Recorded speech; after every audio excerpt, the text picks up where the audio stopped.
Good evening, everyone. Good day. You are tuning into another episode of Bless the Lord with Brian Leontowicz. Got a lot of things to go over today. It's been almost a month since we last did a live like this, and many new things have changed. New Pope, new leader of the Catholic Church. Pope Leo the 14th has been the one ordained. And so we're going to be talking a little bit about him, a little bit about some things that have been going on with myself and the ministries that I'm a part of, and some reactions to some viral videos that are currently surfacing the web. And so that's what we have planned today for you. We hope you stick around for the whole thing, and don't forget to subscribe, like, and leave a comment down below if you have any suggestions or recommendations on how and what we should do forward. I have some ideas. Don't want to spill the beans, but I have some ideas in regards to how this live can be utilized, but we'll see. Don't want to give anything away, but it's a pleasure to have all of those viewing this. A lot to get into, a lot to view, a lot to speak about. A lot has been going on since last time we did a live, and so we'll get right into it now, starting with the new Pope, Pope Leo the 14th. And let's just say I'm optimistic. Let's just say good. He seems nice enough of an individual. I don't know who he is, but based on my understanding from news articles or things that he has said publicly, he seems like a nice enough guy, nice enough individual. And we can't really say too much about his character precisely because we don't know him. You know, we heard a lot about other cardinals, and he was, when selected, known as kind of a dark horse, a individual who wasn't getting too much of the recognition as other cardinals who were possible to be selected for the Pope position. And so once he got selected, people didn't exactly know what to think. They were very heavily invested in the Filipino cardinal. I myself was quite invested in Cardinal Sarah and a few others. But that should really point to, I think, how the Holy Spirit it works in a way in which we just can't always conceptualize. And we have to be okay with that. We have to pray. We have to pray about it. We have to pray that things continue to develop all according to God's plan, and that we can, participate in that plan in whatever minute or grandiose way. And so we have a new Pope, and I know this is very late news, but praise God for it. We have a individual now. Not to say that we didn't before, but we have an individual now who we can kind of at least for myself, I could consciously be in tune with more than I've ever been before.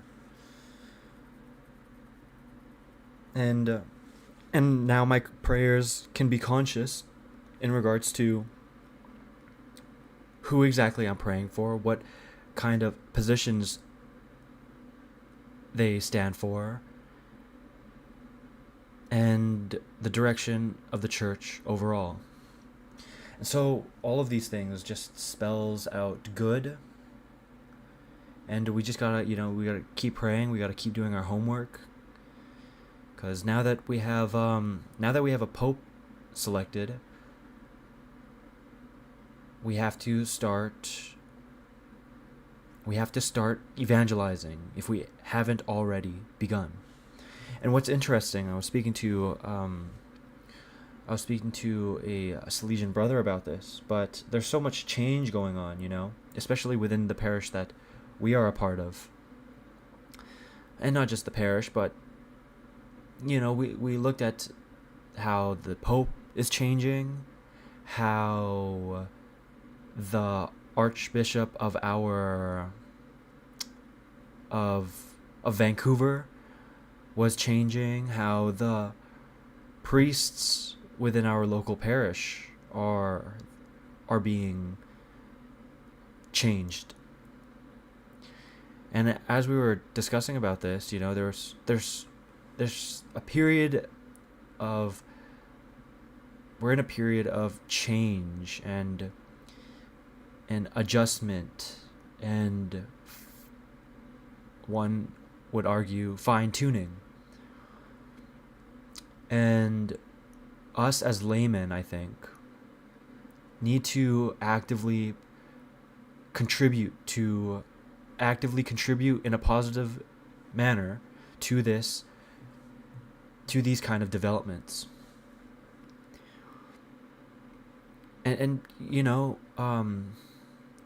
things have been selected, like, for example, instead of Archbishop Miller, now we have Archbishop Richard Smith.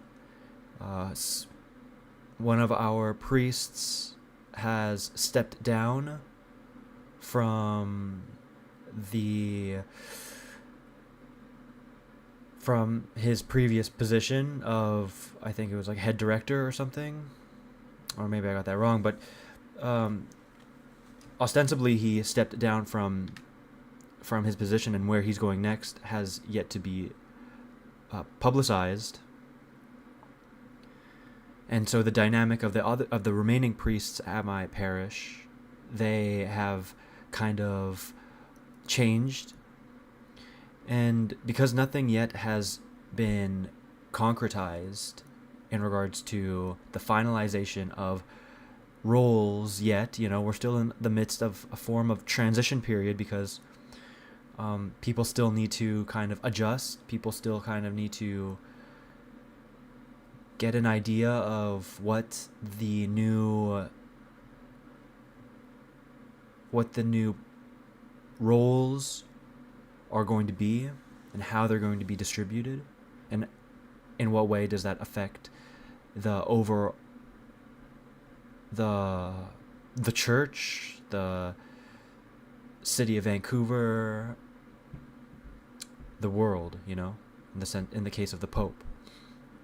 But all of these things considered, as I was speaking to the brother, we were talking about how, this is the perfect time in which we got to act now. Act in what way? Act in the sense of seizing this fertile ground to be able to figure out trailblazing ways to evangelize the faith. Through social media, through the different ministries we're a part of, finding ways in which we can amalgamate existing structures between parishes to maximally evangelize Christ crucified.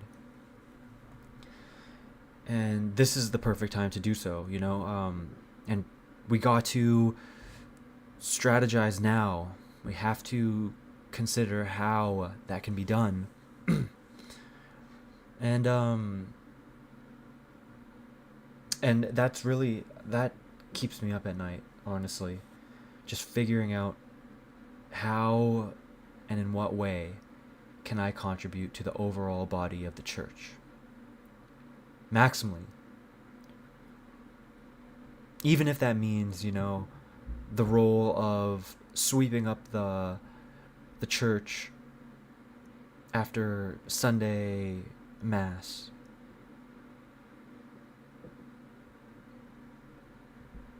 Or maybe things bigger than that, but we have to position ourselves maximally so that we can be contributing members to the body, the church. And now's the best time to do it, and I've really just been discerning on how I can use the platforms that I have to do that, how to position myself in a network sense so that I can be of service where I'm needed. All of these things, really. In what way can I utilize this platform to further the mission of evangelization? All of these things I've been deeply pondering. And we have ideas, but we gotta read. We gotta do our homework. We gotta talk to others. We have to go out and work. So that is that. I'm hopeful. I'm hopeful. Even though times get bleak, and even though times get dark, like the Holy Spirit being the guiding star for the Catholic Church in the aid of selection for this new Pope, we also have to call upon the Holy Spirit to be able to guide us properly at the individual level so that we can be truly contributing members to the church, to our families, the community, and ultimately the world. So that's what I have to say on Pope Leo XIV being selected, and our Archbishop Richard Smith, who I don't know much about. So we'll have to, keep a close eye on these individuals, not in a way that's looking to condemn, but in a manner that is looking to actively pray for and further our understanding of things. Okay, and so that's what I have to say about that. Second, I recently healed from a shoulder injury that was plaguing me last time we had the live, and it made me really reflect on the concept of pain.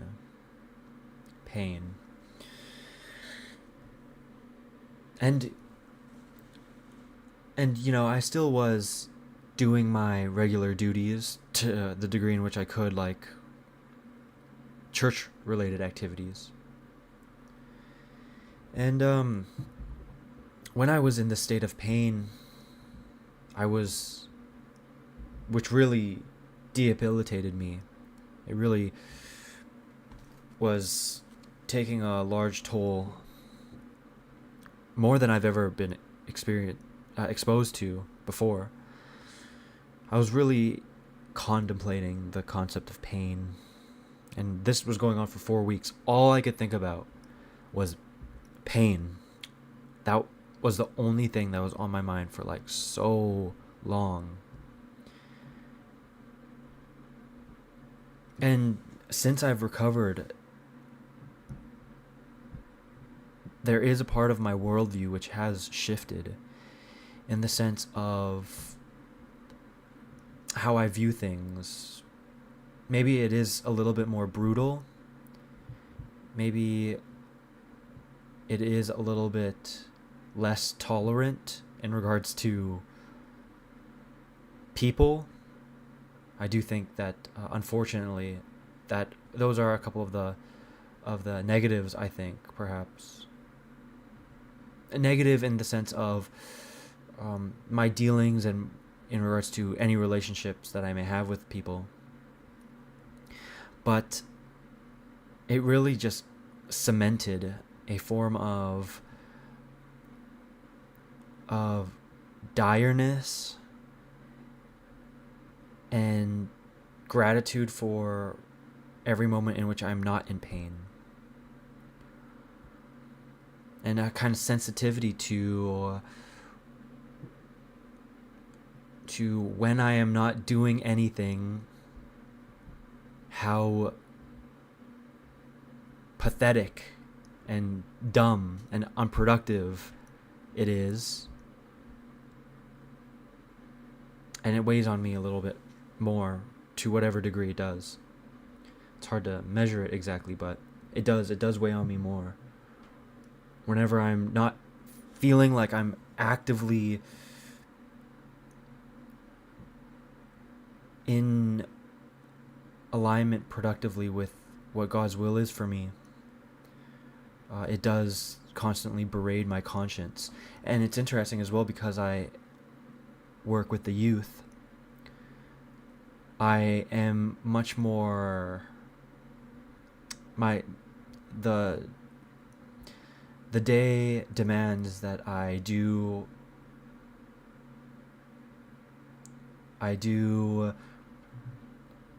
what's the word? The day when I do spend time with them demands that I allocate time for informalities, like playing basketball with them, like talking to them on a one-on-one basis, and even if it's just about their interests and not deep subjects, and hearing about their day, talking about about school and things like that. And even though the day demands that of me, there is still a part of me deep within my heart, and cemented with this kind of experience and exposure to pain, where it's just like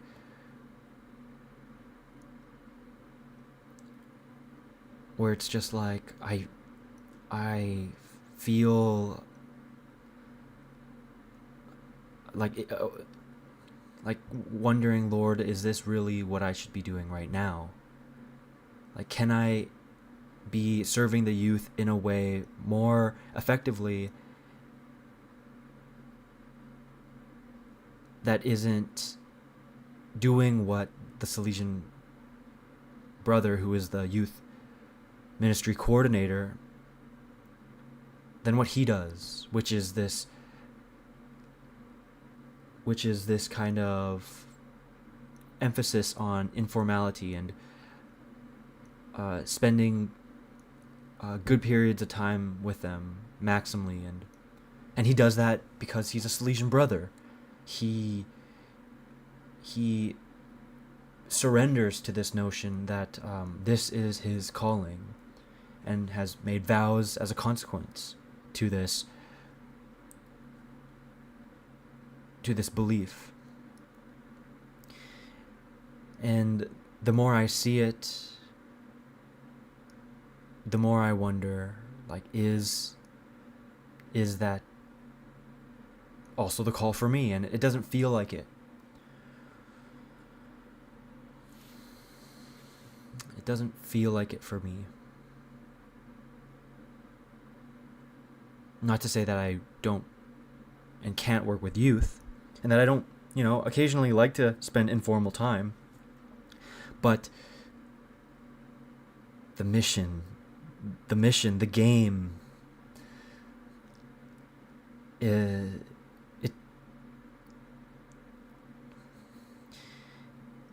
whether or not I'm being called for something different, God knows.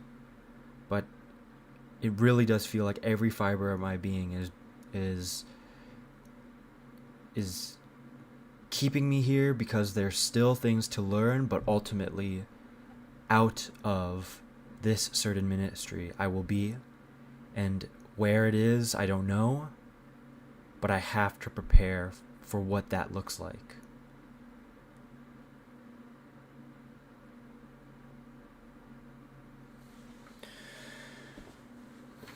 And so since I've recovered from my shoulder injury, there has been this element of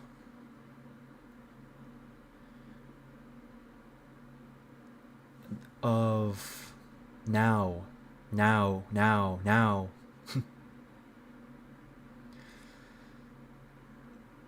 And there is a part of me where it's just like I need also some form of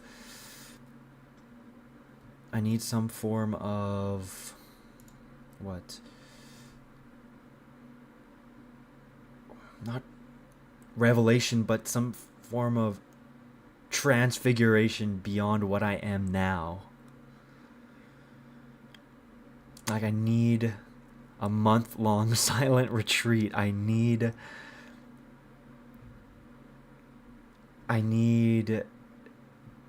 a new pair of eyes so that I can unlock my eternal Mangekyo Sharingan type ordeal. Like, and that's like the best analogy for those who do not watch or have not watched Naruto. Essentially, I feel like I've been exerted to the point in which I'm now feeling like I need more in order to truly elevate myself and elevate my game. And it really feels like I'm getting to the point where what I am doing is not sufficient for my own direction and for the direction of the youth.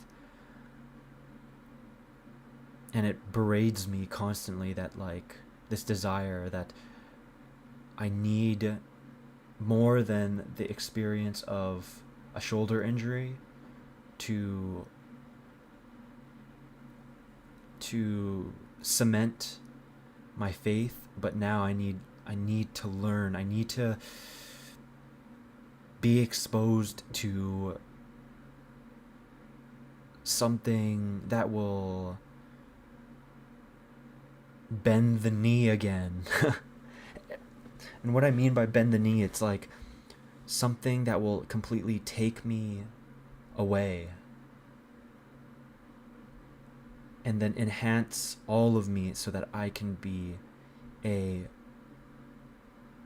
further instrument for Jesus as he sees fit, as he wills.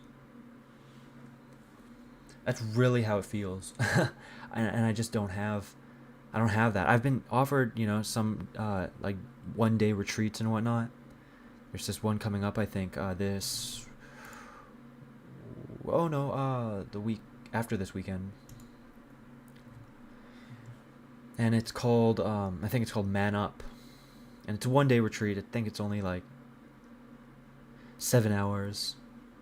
But it takes place on the same day as the youth ministry, youth oratory. And I think about it and I'm just like, I'm sure I'll learn things and I'm sure I'd meet people. But I know a couple people already going.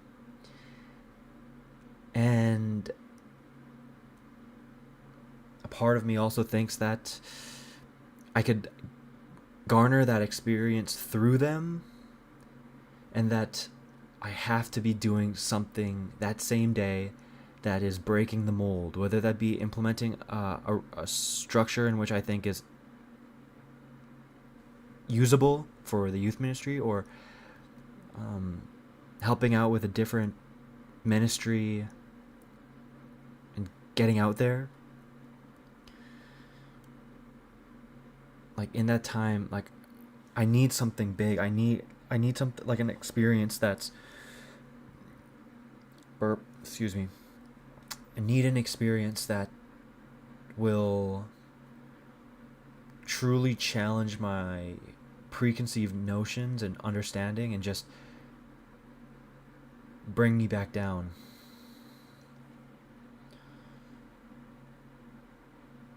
And I know a couple of people who can help, I think, help me in that way, and who I enjoy. And so we do have things in mind, but this really just comes back down to how I've been in a position of leadership for quite a while now, whether that be a facilitator for Bible study, whether that be a leader for the youth oratory or a leader of the youth choir. And I need to learn. I need teachers who will truly,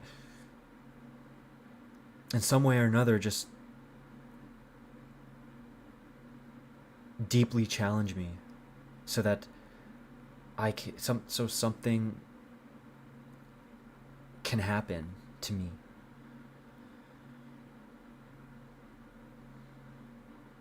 Because if I stay in the position and the rate that I'm at now, I will be deeply unsatisfied and bored.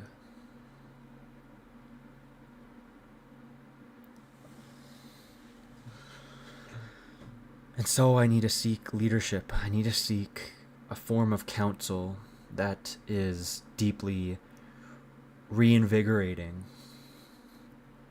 And there are a couple of ideas that I have about doing that.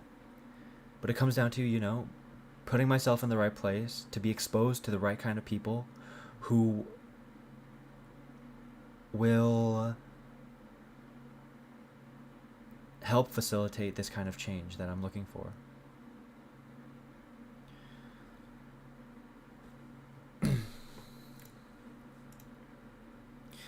And speaking about people, I really have been thinking about the concept of a friend. Really, really deeply, kind of.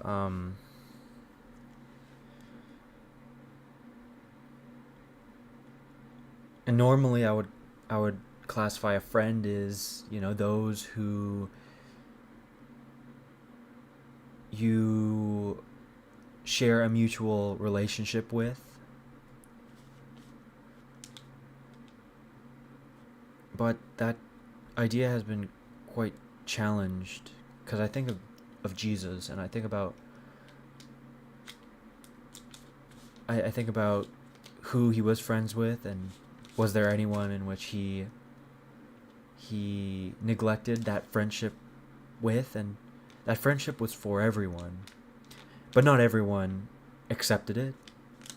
Not everyone treated it well, and he didn't allow that to make him bitter, but he took notice of it. And there are different kinds of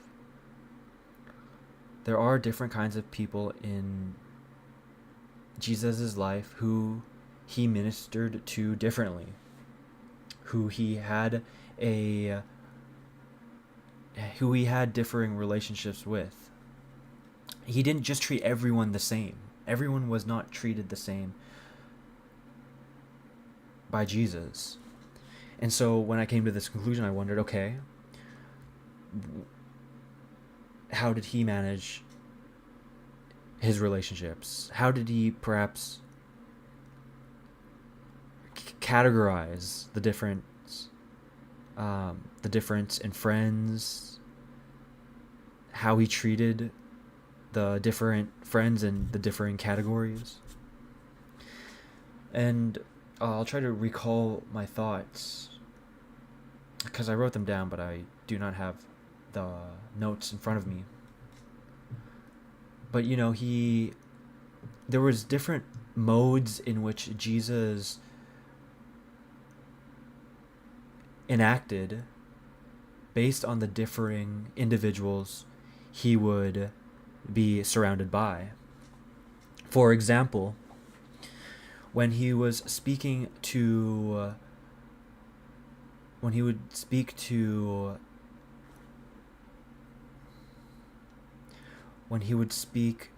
let's say, um,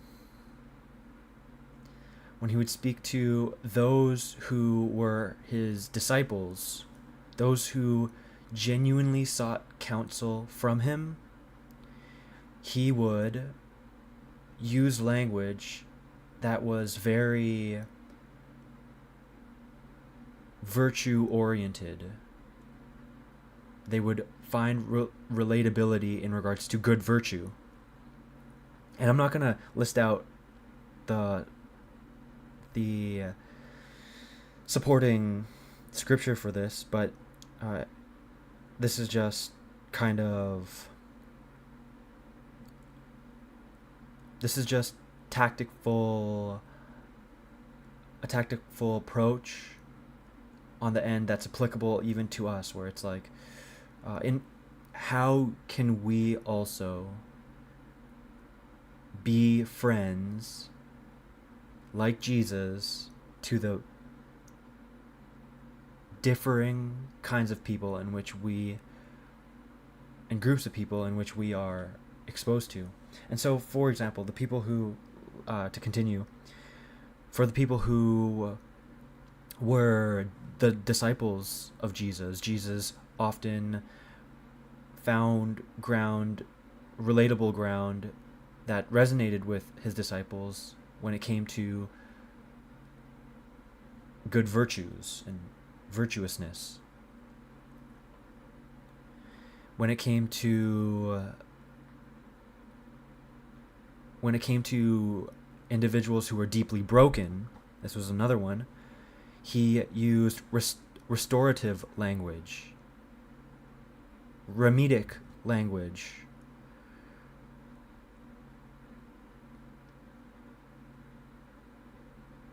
When he spoke to the masses, he was mysterious, and what? And well, it's not rhetoric, but he was mysterious, but the language in which he spoke was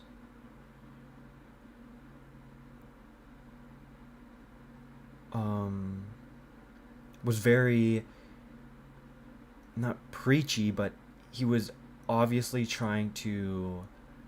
he obviously took on a teacher position and a role in which allowed for him to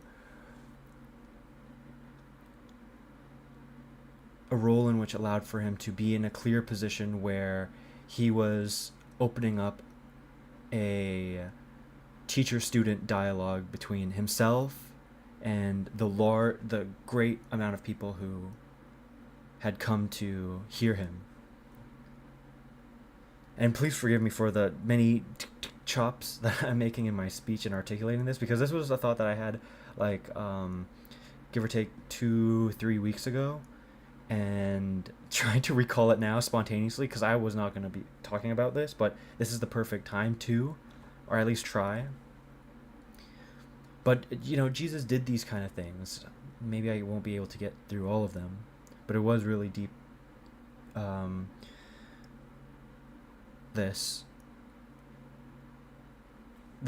conclusions that I was deriving, to me.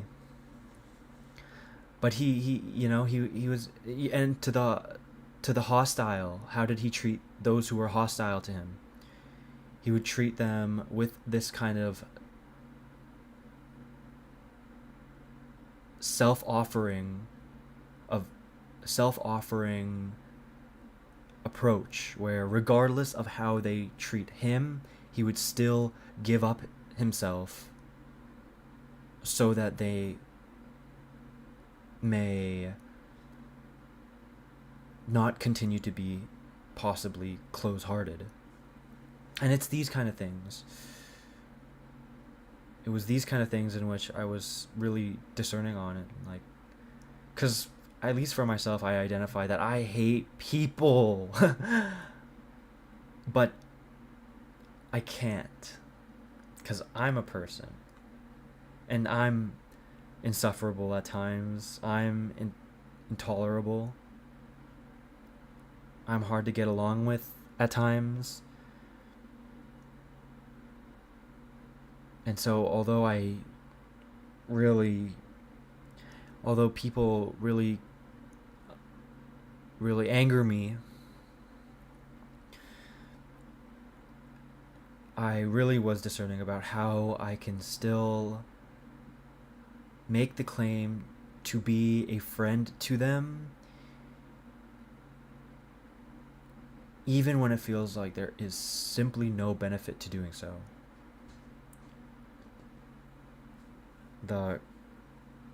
Ostensibly the concept of friend to all, as that's who Jesus was, is a concept that I'm still working out and fleshing out personally.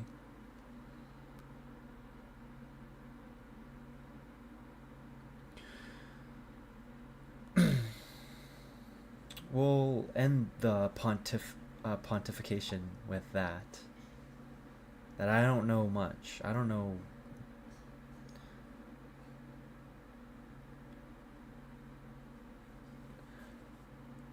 I don't know too much, but that's kind of the point of this show. That's kind of the point in regards to why I'm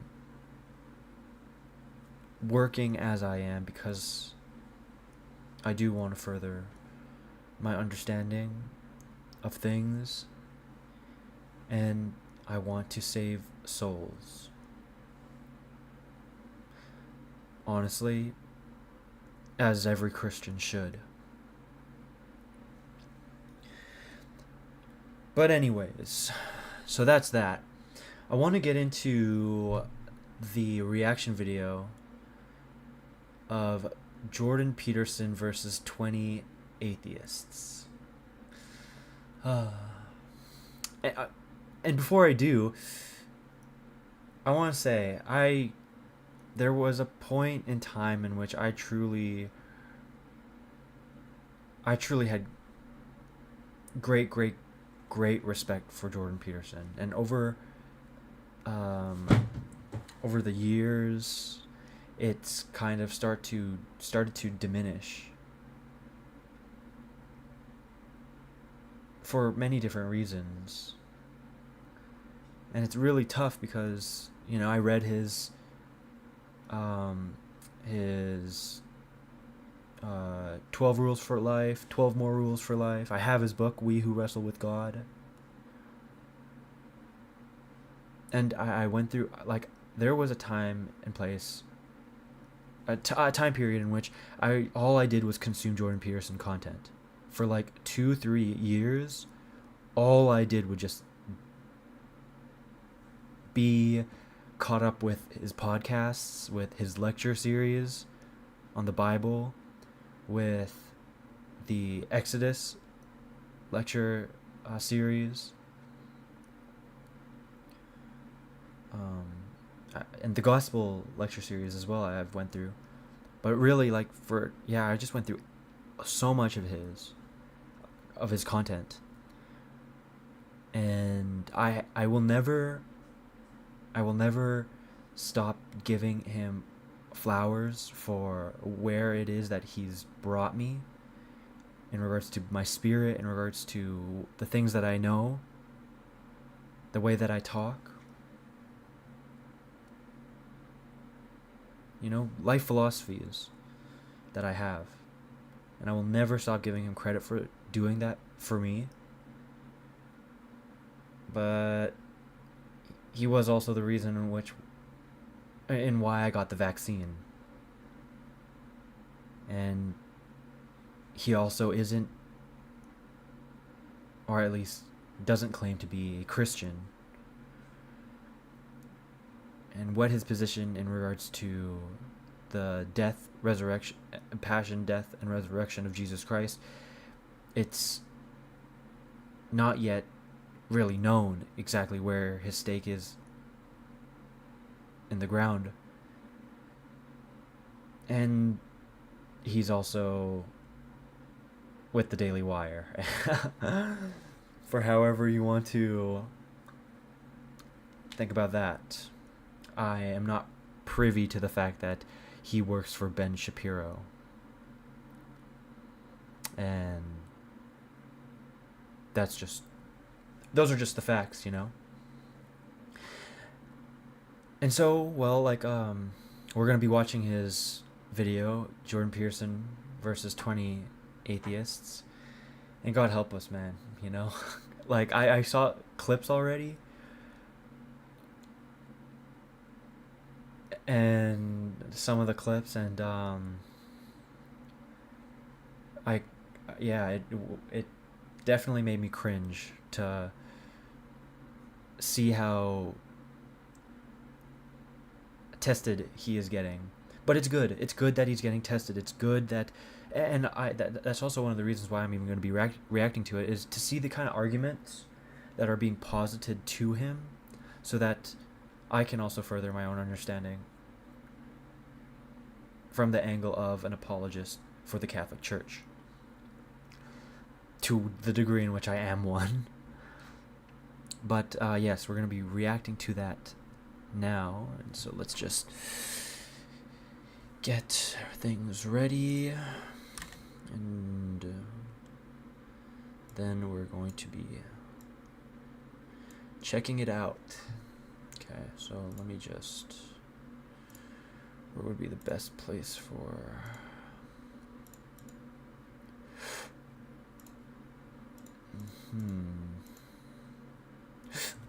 excuse me, I think this was the best place. Well, we'll watch it from here, because Jordan Peterson's on the left. That's who we're here for. Okay. Anyways, it's an hour or something long, this video. We're not gonna do that exactly. What we'll do is we'll put it on 1.5, and yeah. Okay. So this is Jordan Peterson versus 20 atheists. God be with us, man. You're a Christian. You say that. I haven't claimed that. Oh, what is this? Is this Christian versus atheist? Don't be a smartass. It's true, wasn't it? That it was one Christian versus 20 atheists, but they had to change the title. Which is, in and of itself, crazy. And when, yeah, Jordan Peterson's like, don't be a smartass. It's just, like, he should have known what was gonna happen. Like, this is essentially like being thrown into the lion's den, where these individuals, all they want to do is just attempt to shred him to pieces. But he, it seems, is coming from a place, he's seeming to be coming from a place in which he's trying to have like an open dialogue. Oh yeah, that's kind of a good idea. Oh, and it's just like, Jordan Peterson, this is when the stake in the ground matters the most. But we'll keep it going and see what happens next. Either you're a Christian or you're not. Which one is it? You're really quite something, you are. Aren't I? But you're really quite nothing, right? You're... Oh, there it is. That's the line. That's the... Let's just... that's the line. That's the...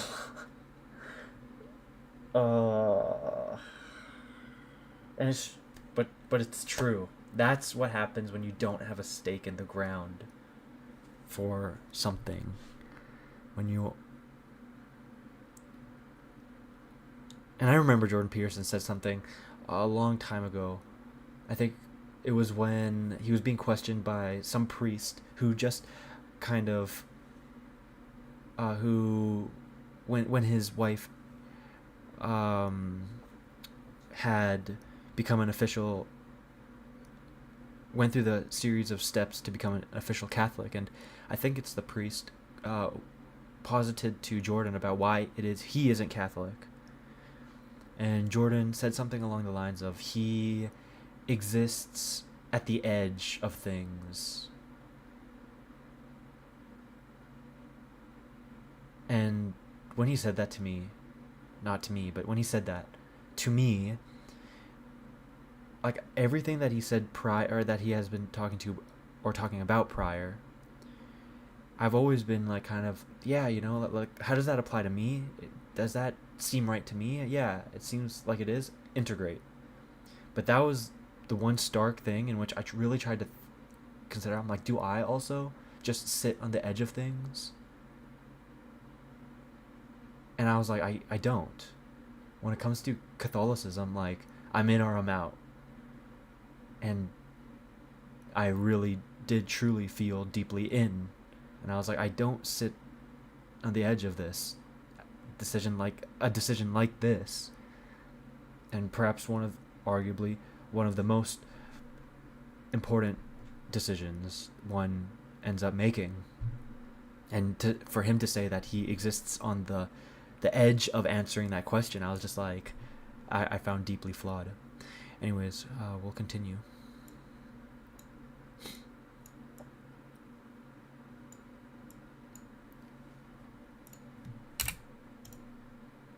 You're not a Okay, Christian. I'm done with him. And there is a kind of, I hate to keep pausing it, but there is this kind of hubris from Jordan Peterson, unfortunately, where he's just like, okay, I'm done with him. Like, okay, like you have received the 5 seconds in which I can allocate to you. Now be gone. I don't know. There's a kind of form of arrogance. Like, I'm done with him. Like, he should have known this prior, that he would have been in this position, and declined to be on this. But I think Daily Water had something to do with him being here. All I'm going to say. Hello there, I'm Dr. Jordan Peterson. I'm a clinical psychologist, a professor emeritus at the University of Toronto, an author, a podcaster, public speaker, and today I'm surrounded by 25 atheists. 25 My first claim, atheists reject God, but they don't understand what they're rejecting.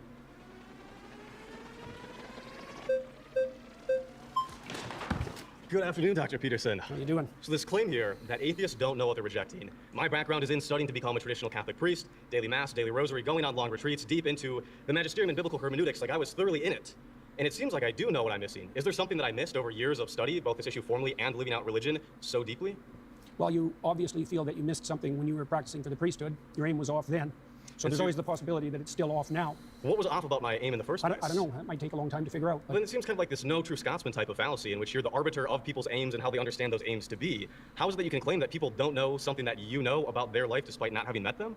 Well, it's obviously a generic claim, just like the atheist claim that there's no God is a generic claim. In your case, it would have to be specified more, and I'm not claiming to understand what was going on in your mind, but my experience with atheists is twofold.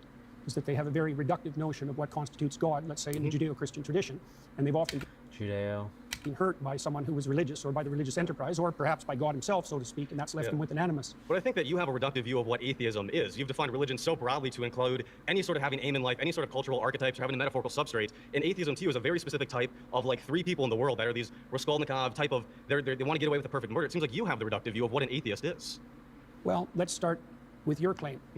How do you define the God that you're rejecting? Like, what is God to you? You studied in the church, you found that unsatisfactory. How would you characterize what you rejected? I think the average Christian believer, when they say that they're Christian and they believe, they mean some sort of God that is all-powerful, all-perfect, is somehow involved in the matters of this world, and that we look to them through wisdom and with the Logos incarnate in Christ. And it also seems like you don't believe in religion in the way that the average Christian says that they believe in religion. And there are as many gods out there as there are believers, because everybody has mutually exclusive and different views of what God is. So it seems Well, like... if everybody had mutually exclusive views of what God is, no one could speak to each other. The mere fact of communication presumes a commonality of assumption and definition. And it's certainly not the case that I regard any archetypal manifestation whatsoever as equally religious. So that's not a real claim. Let me give you an example. For example, there's a sub-narrative in the story of Moses where Moses is rewarded with a glimpse of God. Okay? And that's one of the ways that God is characterized in the Old Testament stories. Yes. Now, Moses is a faithful servant of God and a good man. At least that's the case within the confines of the story. One possible interpretation. It's the case within the confines of the story, obviously. Well, not obviously. When we look at the Bible can't precisely say anything because there are so many different exegetical and hermeneutic views of this particular book,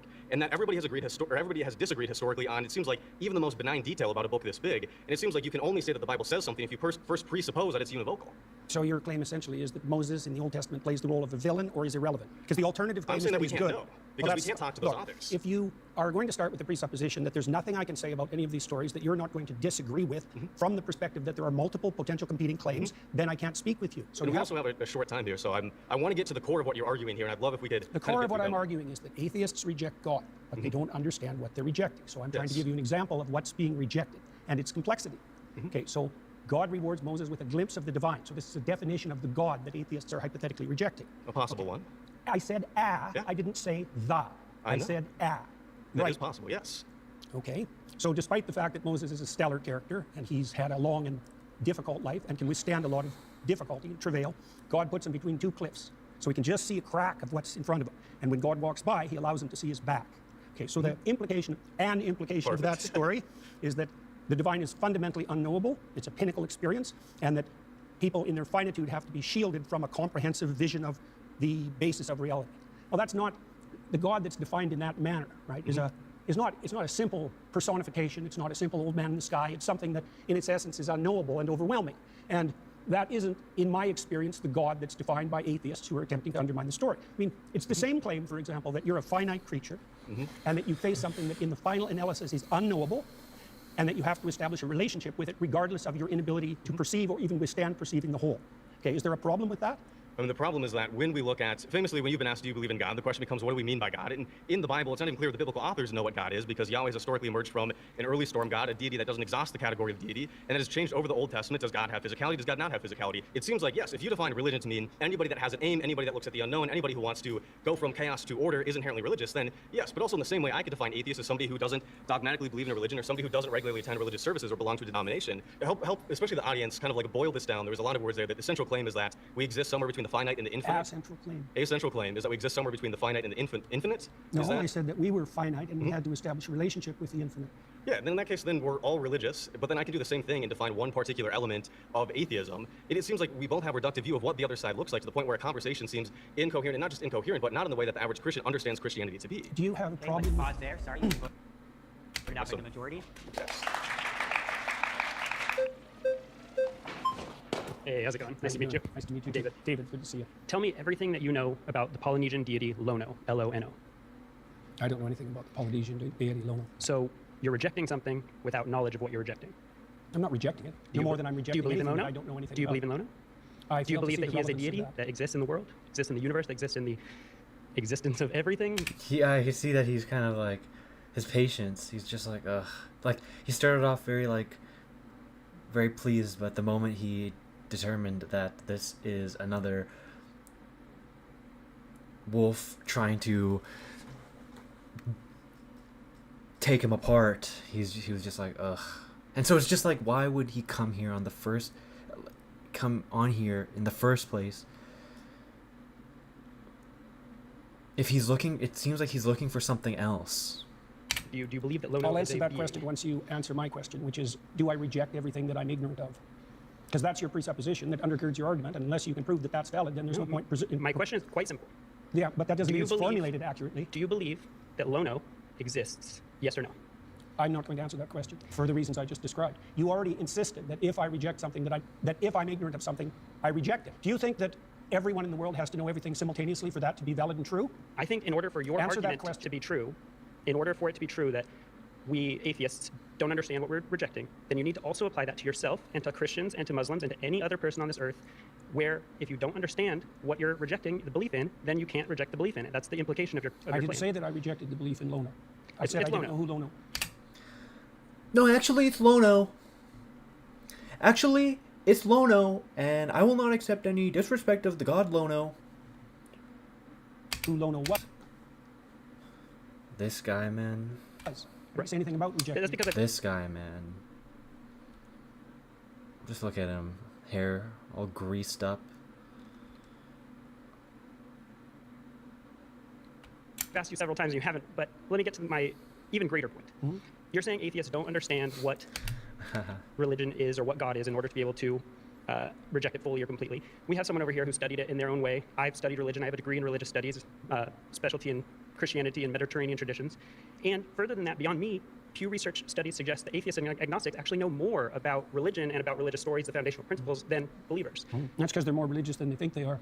Okay, you can. They're concerned with deep matters, and one of the defining characteristics of someone who's oriented in religious direction is that they're concerned with deep matters. Okay. In fact, it's virtually definition. Right, but they also have to identify with a religious tradition and accept the foundational stories that go along Well, with that would mean more that they're sectarian than that they're religious. And most people, for example, in the United States, deny that they're religious but accept that they're Let's spiritual. pause there. You've been voted out by the majority. Jordan Peterson's shaking, man. They're sectarian than that they're religious. I saw him, his finger twitching earlier. Most people, for example, in the And United even States, while deny he that was they're religious drinking but his accept that water, they're he's spiritual. just Pause like, there. You've been voted out by the majority. Aha!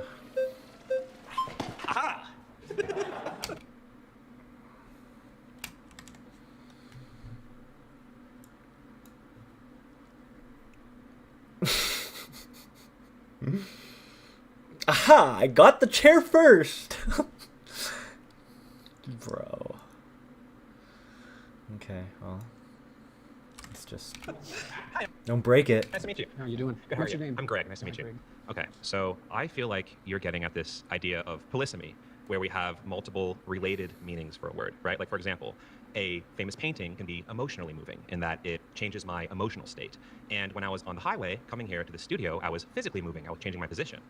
If I said, I believe the Mona Lisa is very moving, and you said, you don't really understand what you're saying, it's nailed to the wall, I would say that you're the one who doesn't understand what I'm saying, not the other way around. And the way that relates to this is there are many concepts of God, and I'll admit, I find a lot of what you say about that interesting. I'm familiar with it. The idea of this kind of Jungian hierarchical thing, or as a metaphor, or a symbol, or the kind of, atheist, materialist, literalist idea of a agentic, omnipotent, omniscient being that intervenes in reality, right? So when I'm saying that I reject the concept of God, I'm aware of these other definitions of God, but I think that when we use words, we tend to only imply one meaning at a time. So the same way that I would say the Mona Lisa is moving emotionally, but I would not say it's moving physically. I would say I reject the concept of God in this very literal way. But What literal way? the way that God is this omniscient, omnipotent, agentic, supernatural being that sent his son down and has, caused miracles and all these things like that. The idea of God is Do you think that there's an underlying unity of things? Could you explain that question?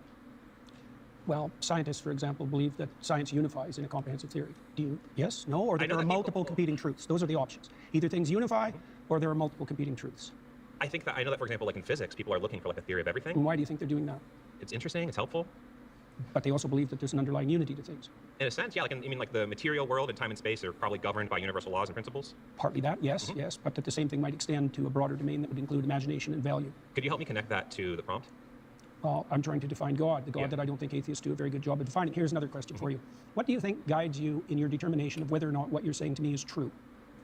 Can we go back? Can we stay on what we were talking about? We are. Okay. You're just uncomfortable with the question. No, I feel like you're just kind of throwing different spaghetti at the wall. I'm not. Okay. I asked All you a right. very specific question. What is it that you think guides you when you're talking to me to help you determine whether what you say is true? Logic, memory, reasoning, sensory information. How do you distinguish that from being governed by something that's false? An interesting question. How do you know the difference when you speak between what's true and what's false? So I like that. It's really coming down to like how do you determine that your orientation is true or false? Memory, something like that. reasoning, sensory information. how do you distinguish that from being governed by something that's false? An interesting question. How do you know the difference when you speak between what's true and what's false? So you can imagine Infer, right? I can infer. I can. from what principles? So, and what are you getting at? I'm getting at the fact that your conscience guides you. Is that Okay. reasonable? Conscious is defined by Conscience. my empathy and my reason are my foundational. Define it any way you want. Okay, so that's how I'm defining my conscience. Is my my conscience is my sense of Right and and wrong. Yeah, exactly. Yes. Yeah, Where yeah. does that come from? I would say that comes from an evolved capacity to empathize and a recognition of the benefits of engaging with and nurturing that capacity. And then that empathy is constrained and guided by reason, right? Like, for example, I am driving down the highway, there's a kitten in the road. I'm going to empathetically feel, oh my God, I want to save the kitten. But then reasonably, like, I'm going to get hit by a car, right? So that's sort of the process through which I make ethical decisions. Okay, is how do empathy you- constrained by reason. Do you think that people can differ in their response to something empathically? Yeah. Is there a mediating principle that can tell you one person who's empathic and another person who's empathic that disagree, who's correct? Interesting. Yeah, I mean, I think that's where we'd have to, talk it out, right? We do that in real life all the time when we have, whether that's a discussion with a friend about the right thing to do in a situation, whether that's a policy discussion about law, right? That's where we can converse with each other, think about things, explain our perspectives, and then kind of reach a conclusion, right? I think we do that all the time. So Elijah, the prophet Elijah, defined God in the Old Testament as the voice of conscience within. Okay. That's a definition. So you're saying by that definition of God, I see. This kind of goes back to what I'm saying initially. I'm where- not defining it. Elijah Okay, defined so it. as Elijah defines It's God. defined that way in Jonah, too. Okay, so as Cardinal Newman also got defined it. it that way. As I'm sure you know many people who define it that way, and it's impressive. You're a very knowledgeable person. I'm not trying to be impressive. I'm okay. just pointing out to you Got how it. God is defined in the Old Okay. Testament. All right. So to respond to that, I do think there are lots of interesting ways to define God, and that goes back to my kind of Then opening how do we statement. specify what we're arguing about? We use context clues, or we again, it goes back to my example of the I'm Mona Lisa. defining God as conscience. Okay, so that's interesting, but then you're kind of expanding the meaning of No, God. I'm not. That's how it's defined in the Old Testament, Okay, in so- Elijah and in Jonah. Sure. So whoever. So It's not whoever. okay. Elijah is one of the Okay, major all right, Old Testament all right, prophets. all Right? right. He's equal in stature to Moses. Okay. Right. So it's not arbitrary. All right. So that is interesting, but it's not relevant to the context with which I am using the term God. It's directly relevant. Atheists reject God, but they don't but understand you- what they're rejecting. you're You being- accept conscience as a guide, and conscience is one of the defining characteristics of I God think- in the Old Testament. I think you're being intellectually disingenuous In what way? because I again, asked you if you believe okay, that conscience guided you just you. asked me a question and then you stopped me from answering it. In this setting, you understand the way I am using the term God and belief. Not and in the then you're- least. I don't understand how you're using it in the least. That's why I'm trying to define it. My definition of God as conscience is a lot more precise and oriented than your definition of the God that you hypothetically But disbelieve in. it's irrelevant to the fault True. lines of this debate. How is it irrelevant? Because in common parlance, when we're talking about atheist, God, belief, not belief, I we're don't not care talking. about common parlance. I'm trying to get to something fundamental. I think your point is irrelevant to the way that people tend Which to use point? these words. Your point that there are these polysemous I didn't make ideas that of God. point, you did. I I made a specific characterized point it, that God right? was associated with conscience. I just feel like you kind of retreat into the semantic fog. I'm not retreating at all. I'm advancing, sir. You are retreating. All right. Well, it was very nice to Yes, meet you. I nice to meet appreciate you the too. conversation. Yeah, it's very brave of you to do this. It's true. And, appreciate from the big guy over here that it seemed he had a more of an approach, seemingly, that was open to having a dialogue rather than to tear to shreds. But as we know with these Jubilee videos is that not all of them are like him. My next claim is that morality and purpose cannot be found within science. What is up, Mr. Canada? How you doing, man? I'm doing great. What's your I'm name? Brian. I think Oh! it's interesting that you say that Okay. morality and purpose can't be found in science. Actually, Not within science. sure. Yeah. Sure. Purpose, I actually grant you, because purpose is subjective, right? Unless you want to boil it down to the purpose of life is just to procreate, right? Sure, whatever. Morality is actually something that we do see. We actually have examples of Neanderthals and older individuals found in the tribe, missing an arm, missing teeth, still alive somehow in his 40s, 50s, right? Typically, you're a Neanderthal, you can't eat, you can't hunt, you die, right? But we know that members of the tribe are taking care of him, right? So we know that at some level, early in our evolutionary history, we actually developed altruism. We have examples of chimpanzees who actually have a basic understanding of fairness, right? If you give a chimpanzee 2 grapes, right, and his buddy gets 3, right? He actually freaked out, right? But you give both chimps 3 grapes and they're good. We have examples of parrots. Except for the greedy chimps. Except for the greedy They chimps. want 4 grapes. They want 4 grapes. Those do exist, right? But we have similar examples where we do animal tests, right? And So morality is intrinsic. I think So it precedes science. that actually right? a better way to define it would be that social animals, which we are, right, Yeah. require some level of morality or Into what? I'm not disagreeing. Sure. Why do they require that? because it's the only way that social groups can actually survive, right? That's my point with Sure. regards to science. Thank you very much. Is that Precisely the point that you just made, that science has to exist within a moral framework that isn't in itself scientific. how's that not scientific? Well, because it's not derived from the scientific process, as you just indicated. It's My not point from the to- scientific process. Well, It's hang just the on, fact that hang on a we second. are social animals and we need that to exist as a group. I right? agree, but Sure. you pointed to the morality of Neanderthals, to the morality of chimpanzees. They didn't derive that from science. They don't need to. That's not That's how it my works. point. Science explains it. No, science doesn't explain morality. It doesn't explain how social animals would need to be. Well, that's altruistic. a complicated question. But we see it though. Yeah, but explaining the evolution of morality and explaining morality itself aren't the same thing. Okay, so you're asking why does this happen? Yes, that's more accurate. Because we're social animals and we Yeah, need but there's to be. more to it than that. Is there? Sure. For example, so we're moral animals that have a sense of the future. Sure. Okay, that makes us unique, and that structures our morality. No, actually, there are other animals that can predict the future. Or Not predict really. the future. No, tigers. Actually, there was a tiger at the SF Zoo that killed somebody. And so Hunting actually, animals- no. Kids threw shit at the tiger. The tiger actually plotted its escape, and it found the I'm not kids. saying that animals can't think. Okay. No, but they can pause see here. the future. That's what I'm saying. Well- Voted out by the majority. Thank you, man. Good man. Yeah. How you doing, man? My name's Luke. Nice to meet Good you. to see you, Luke. So your claim that morality and purpose can only be found in science is a little shaky because I think that your claim is really being framed to be morality and purpose can only be found in religion. Is that how you're kind of framing it? I would say that the domain of religion is the domain of morality and purpose. Yes, Okay. exactly. And also that science is actually structured, at least in part, technically, to eliminate such considerations from its purview a priori. Okay. Right? That's why we define science as value-free.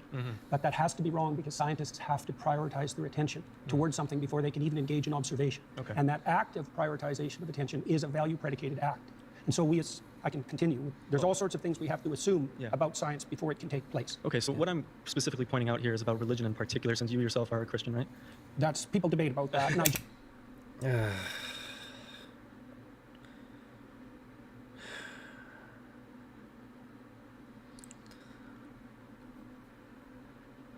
generally don't discuss it publicly. Okay.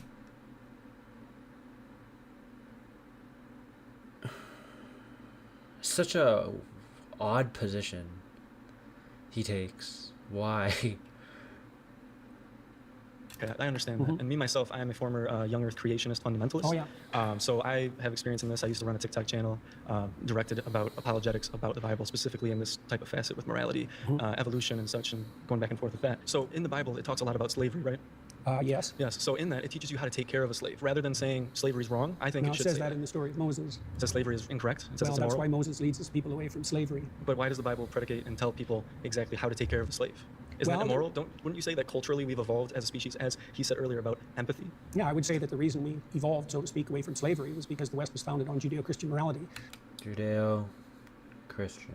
and the presumption that every person was made in the image of God. Wouldn't you And so say that- slavery itself became immoral, and Yeah. that was established by Protestant Christians in the Yes. UK, who then convinced the Yes. UK government for 200 years to go to war on And slavery. wouldn't you say that this is about the cultural evolution of humans in general, rather than just Christianity? No, I think it's the 'Cause flowering of the ideas that were embedded in the biblical texts across long spans of time. I feel like this is just humans editing based on the cultural evolution And what do you of mean by morality. just? Just? Yeah, just humans. Well, humans. Editing. Well, Yeah. based on culture and history, right? We get better. Well, they in- did do it based on culture and history, but Yes. culture and history have their foundations too. So Well, yeah, but we're talking about slavery. So many people bolstered it based on everyone the Bible. except Based on the that's- Bible. They that's looked at much it and less they true. justified it in the United States and the Deep South. They justified slavery Yeah, but based the main on the Bible. thrust, the main thrust of Protestant thought in particular was stringently Yes, against slavery, which- and it was about the only movement in the history Yes. of the human race that Yes. had an anti-slavery direction. Which was driven by humans and their That's understanding one of way of morality. looking at it. Well, it depends. It's the same with women's suffrage. I mean, women's the patriarchy. What do you mean it was driven by humans? Humans drove slavery too. Yes, exactly.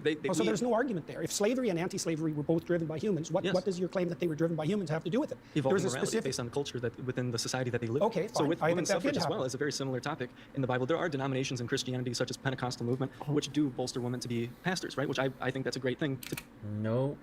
do. But most like to disregard Where do you women. think the idea that human beings were sufficiently equal to all vote and not be slaves came from? Humans. Yeah, but so did the idea of slavery. So did the that's idea of God.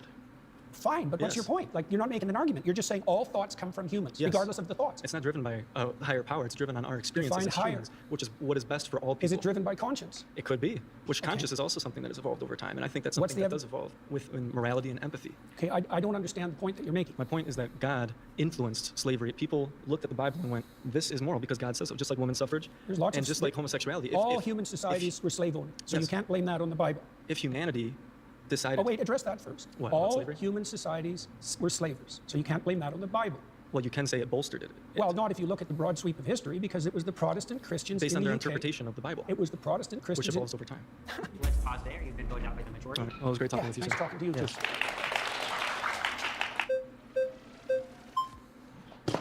Dr. Peterson? Good to see you, man. Pleasure. What's your name? Brrai.n. So the first thing I would like to say is I would like to engage in this discussion in a symbiotic manner. I would not like to engage where there is one clear winner and one clear loser. Emotions are activated and ultimately comes about ego. So I'm just saying I'm really trying to understand your position, and I would just like you to really try to understand my position. Okay. Deal. Okay, sounds good. With that, if you're saying that morality and purpose cannot come from science, is the opposite of that true, that morality and purpose can only come from God? That's a way of defining it, yes. Okay. That's right, that's good. So I would say that with regard to the first claim, say, atheists don't understand what they're rejecting, because I would say, by definition, God is the unity upon which moral claims are based. That's a Okay. definition, right? Okay, if there is a God, what is the purpose of life? Well, in the Christian tradition, the purpose of life is to engage in voluntary, upward, self-sacrifice, so that the kingdom of heaven can be established on earth. So you're trying to make it to heaven and avoid hell. Yes, that's Okay. a good way of thinking about What it. is the purpose of heaven?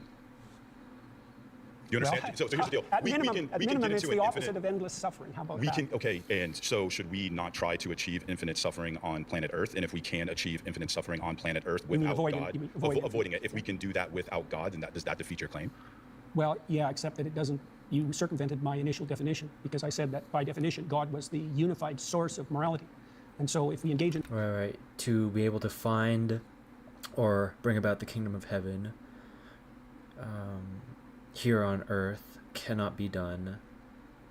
Doing that cannot be done without God as the source. the moral And exercise, when you're talking about morality, though, when you really reverse engineer it and you get it down to its root, you're a psychologist, it really seems like it just has to deal with motivation. People are saying there is a God, there it's is more specific than that. well, so let me ask you this. So if there is a God and there is a moral code and it doesn't come at your benefit, are you going to follow it? It depends on how you define your benefit. If you define your benefit, if it's going to come at your expense, would you still Define follow your it? expense. If God came down and said, here is my moral code, and you should follow it, but even if you follow it, you are still going to end up in hell, are you going to follow it? well, that was the question that was put to Job and to Christ, right? Because they okay, were but- required. but Hang on, I'm answering your I'm question. They were required to withstand trials that would break anyone and maintain their upward orientation regardless. And they did that with Yeah. the motivation of believing that this omnipotent, all-loving God would somehow turn it into a benefit. So they still did it solely for their benefit. So No, when you, not, well, yes, let's they define. did. Yes, hang they on, did. hang on. If- Let's define benefit. Like, if I did something for your sister, would that be to your benefit? Like, how are you defining your benefit? Do you mean one of your whims gratified now? Or do you mean you and everyone you love and know over some reasonable span of time? Like, So what do you mean by when, you? when you're talking about whims, I think you're talking about something that's more dopamine. When you're talking about morality, you're talking about something that's more serotonin and more ultimately satisfying. So you and I agree on a lot. I mean, when it comes to talking about how men should be masculine and things of that nature, you and I are 100% in agreement. We just don't agree on the justification that God is the only thing that provides morality. It's not a justification, it's a definition. What's the difference then between a definition and a justification? I mean, it's ultimately No, I see. psychologically the same thing. Well, we have to define what we're talking about before we can just debate. Okay, well, right? so here's And my I position. said that God, among other things. I'm actually a non-theist. I'm not an atheist. I believe the human condition is one of uncertainty. And what that means is that I don't believe that you can conclude there is a God with certainty, and I don't believe that you can conclude that there is a God without in the same position. Now, with that, I don't care. I still wake up every day, and I have motivation to be a moral person. Define moral. Moral, what I ought to do. Okay, and how do you and come what to that I ought to conclusion? do, ultimately, it comes down to what not just benefits me, but what benefits the entire planet, what it benefits the entire system. I think that your entire moral perspective comes from linear thinking, and when you look at the reality of the universe, it's actually more so holistic. So when you look at how Aristotle defined God, when he said that there had to be an unmoved move or an uncaused cause, he was defining God from a linear perspective, and you do the same with morality, and you do the same with purpose. How does my I reject definition of that. morality? How does my definition of morality? See, we need Bishop Barron on this. And not to say that Jordan Peterson's like completely getting annihilated, but it's just like, it's, I don't know, I'm more interested in seeing someone truly, or at least someone actually Christian, let's say. Not to say that I don't appreciate Jordan Peterson's position, but it's just like, his approach, just very, it falls back on, definitions, and then that takes up like just to be able to define words, and even though it can be an effective approach, it quite often ends up talking past each other because it's just like either can't agree on a definition, misunderstand the definition that has been granted, etc. Morality hypothetically differ from yours. Because you're saying that there's something that exists in a vacuum, that it exists in and of itself, and nothing in the universe exists in a vacuum. Nothing exists in and of itself. It's a whole systems-based morality. It's a systems-based reality. Is there a and hierarchical that is structure? what the quantum. Is there a hierarchical structure? Are some things more important than others? Are some things? I think that some things lead to more benefits than Then, others. by your own definition, some things are more important than others. Yes. Okay. Okay, What is? pause there. You've been voted out by the majority.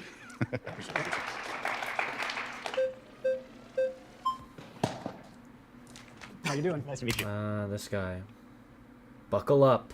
Nice to meet you. I guess since you said morality and purpose cannot be found in science, it would just depend on like what you're referencing. If you're saying a description of your psychological preferences would be considered within science, sure. But I don't think that you have to say that it comes from science in order to be like an atheist. As an agnostic atheist, I don't know if God exists. And I don't believe that God exists. And the only ones that I would really reject would be like the all-knowing, all-powerful, all-good, perfect notion of God that plenty of Christians just, like prescribe themselves. So I guess How is that relevant to this claim? you're basing a position of morality and purpose in some like notion of God that isn't the same type of notion of God that typical Christians would prescribe. Your notion of God is What typical Christians? yeah. Typically, when I talk to Christians, they say that they believe in an How all-knowing. about Cardinal Newman, who defined God as conscience? He was a major influence on all of Catholic social theory. How about that Christian?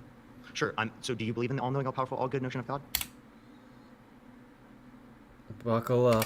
What do you mean by believe? Do you think it to be true? That's the circular definition. What do you mean How when is you that say you circular? believe? How is that circular? Because you added no content to the answer by substituting the word true and believe. I said you think it to be true. All right, so if you believe something, you stake your life on it. What do you mean by that?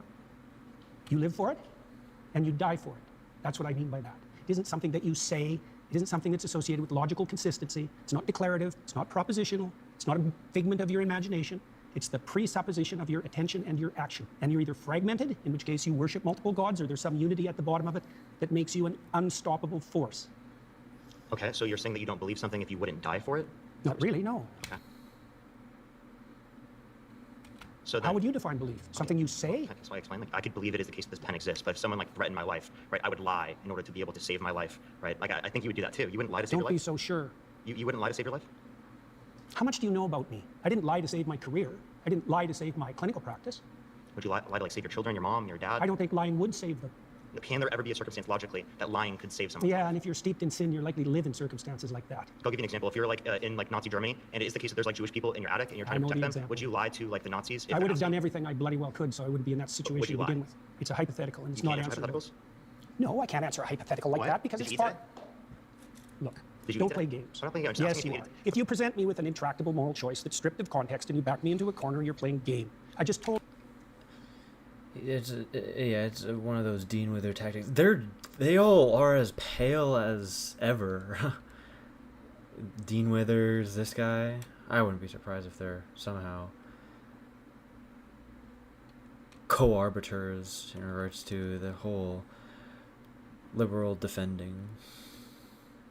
Told you, I would do everything that I could to make sure that I'm never in that situation. By the time you've got there, you've made so many mistakes that there's nothing you can do that isn't a sin. Being born in Nazi Germany and trying to protect people that you care about, like there could be a Jewish friend that you have, and you want to protect them. I think you should have just them in give your up on attic. that line of questioning. Give up on just like trying to clarify your position? Because you I don't did like, are you like clarify. uncomfortable with me asking this question? It's just a basic hypothetical. Like I could ask It's you. just a basic Yeah, hypothetical like, where you like, put Jews' lives at stake in Nazi Germany. That's just a basic hypothetical. Obviously, you would lie in that scenario to save their life, but you're like not trying to answer this question What's for odd? some reason. I just told you why. Are you anti-fascist? Like, so you're Why are anti-fascist? you asking that? I was just asking, just clarifying. But like, okay, again, you're not answering this hypothetical because you know it shows that you clearly would lie to save I'm someone's answering life. it in a Obviously, manner that's not you what don't truth is. find acceptable. Obviously, Because because I care about truth. I wouldn't be in that scenario. Obviously, right? Logically, because that's No. already happened. Like that's in the past. You don't have a time travel device. We're bringing this logical hypothetical up to show you that in some circumstances that do happen within the real world, you would lie to save people's lives. So your definition of truth isn't actually how we're typically using it. So what you're trying to do is you're trying to muddy the waters when I ask you like, do you believe this? Do you think this to be true? So you don't actually have to answer the questions. And plenty of Christians don't like that because they clearly see that you don't really like want to be associated with I can Christianity. imagine that I was in a situation where the best I could do as a consequence of my previous mistakes was to tell the least amount of lie I could manage. But that would likely indicate that I had made all sorts of catastrophic errors on my way there. So you would lie to save someone's life. So again, you do believe it to be true in that circumstance, even though you like lied in that scenario. So Not clearly that's without the what you see to be true. context that I put it in. You were not willing to I die for it. said- You were not willing to let other people die for it. So that's not what you see to be true then, seemingly. You're doing exactly what I said you were doing at the beginning of the conversation. You're generating an impossible, restricted, hypothetical with no precursors to back me into a How is corner. it possible? Is there something contradictory about it? Nice to meet you. Yeah, nice to meet you too. Yeah. My next claim is that everybody worships something, including atheists, even though they might not know it. Okay, this is because I believe this. I believe this. I believe this. This is interesting. Let's see. Good work. Please, please. Thank you. Hi there. I'm Zena. So I want to start off with like defining terms. Yep. How do you define worship? Prioritize. Prioritize. So almost like having a preference over something other than the It's a other. hierarchy of preferences. Yeah. And you use it to direct your attention. Right. So whatever you're attending to, you're worshiping. Right. So I've kind of become a little bit familiar with your idea of like this value-laden hierarchy. Yeah. Right. And you kind of posit that at the bottom of this hierarchy, or you call it top or bottom, I Yeah, suppose. At the bottom of this hierarchy, this foundational priority in your life is going to be considered God. Is That's that right. correct? Yes. Right. I'm trying to imagine a situation in which could there be that someone has a priority at their foundation that is different from someone else's? Oh, definitely. Right. So we can have different conceptions of God. That's why we fight. Right. So essentially, there's not one God, but there are multiple gods, and these gods exist in some realm of truth. Like it's true that this person has one God and it exists. Yeah, probably better to think about it as multiple values, but that there's a hierarchy of values with something at the bottom. Right. But at the Or bottom is top. God, and there That's are a definition, yeah. Yeah. So at the bottom is God, Yeah. and there can be multiple people with different conceptions of God, and they're each valid in being called God. So there are multiple gods that exist. It depends on what you mean by valid. So far, so good, but it depends on what you mean by valid, because I would say that some foundational conceptions don't play out when they're implemented. So if you put the wrong thing at the foundation, you end up in hell, for example. The issue that I have with this, because she's pointing to, oh yeah, the concept of multiple gods, because if we have a multitude of differing values, that means that we have a multitude of differing gods. But I would reject the notion that anything that isn't the one true God, the good, the true, the beautiful, anything that isn't that God, Jesus, ends up being a value that individuals can still worship, but isn't regarded to as God, rather as a false God. That's what happens in totalitarian states. Okay. Yeah? So you're So saying they're not all equal. Like all foundational principles are not equal, even though they might be equally foundational. Right. So what makes one kind of foundational tenet like better than another one? That's an excellent question. Iterability. Imagine that you play a game with someone and you're a kid, and it's fun. So then you play again and again and again. So Well, then repetition. it's playability across multiple iterations. So then you have a friend. And a friend is better than having a game. So- right. So that's one. Breadth of application is another. So if it's just for me now, it's not as good as something that would be benefit to both of us across time. Right. So we're explaining like characteristics that can be applied to like these types of like foundational values. But why is it that this iterability makes it better, and what does better mean? Well, one hallmark of better is likely to be selected voluntarily. So it's invitational. Another descriptive kind of quality. So we're talking about characteristics that in some type of system with a goal and output being like, we could maybe say happiness, right? Or some type of Harmony. Harmony, Yeah, right? that's better. Not happiness precisely, because it's too short term. Exactly. So as someone who is an atheist, right, I can explain that within a system, there are things that we can see as better or worse to meet this goal or meet this output. But what we're interested in, though, is what could make these things, regardless of any system, right? Well, imagine that you set up a system and you implement it, and it produces the opposite results to which you intend. Well, yeah, that's not a good system. Exactly. Right. So the foundational principles are lacking, because when you implement them, the game degenerates instead of moving towards the aim. Right. Okay, So we're talking about within a system. When we talk about something being moral, right, just absolutely moral, it means that without a system, right, this thing is simply moral with no reason. Like, stands independent, this thing is good. So I'm trying to figure out if such thing can exist. And if so, do you believe that these things are moral in of themselves, like self-evidently moral, or are they moral in accordance with the system? I can't define them any more accurately than I already did, really. Okay. In regards to morality, when we talk about the divine, when we talk about God and religion, these moral tenets and religion, right, and God exist as good because it is God, right? So it's self-evident, right? Without any kind of goal or output, this thing is good. So I want to figure out how. There's an element of that that's true. So, for example, in the story of Job, Job is unfairly tortured in consequence of a bet between God and Satan. So Job is emblematic of someone who's being hurt for no apparent reason. Okay. So Job's response to that is that he refuses to lose faith in himself, and he refuses to lose faith in the ultimate goodness of being. Okay. And those are axiomatic decisions. They're not exactly evidence dependent, because he is suffering. There's an arbitrariness in that that's reminiscent of what you claim. So I'm essentially trying to figure out, do you believe that something can be good, like stance independently, something that can be good? I don't know what you mean by stance independent. Okay, so you I mean mean independent of people? Independent of people. We can use that, or more so, I want to be more specific. Something that can be good, right, regardless of any end goal. It's just good. No, I think good is tied up with goal. Goal, okay, I completely agree. So in a sense, this is why. That's why the religious goal in Christianity is the establishment of the kingdom of heaven on earth. It's goal dependent. Okay, right. So it's in reference to a goal. So, or the goal would be the but imitation of Christ. Someone's goal, right, can be something that doesn't encompass being in congruence with God or being with God. No, the thing that they want to be in congruence. Right, okay. That's right. That's right. That's good. That's great. The thing they want to be in congruence with is fundamentally equivalent to their God. So what makes someone a Christian and what makes someone not a Christian? What makes that's what I'm trying to figure out. Because that's the thing that they want to be in congruence.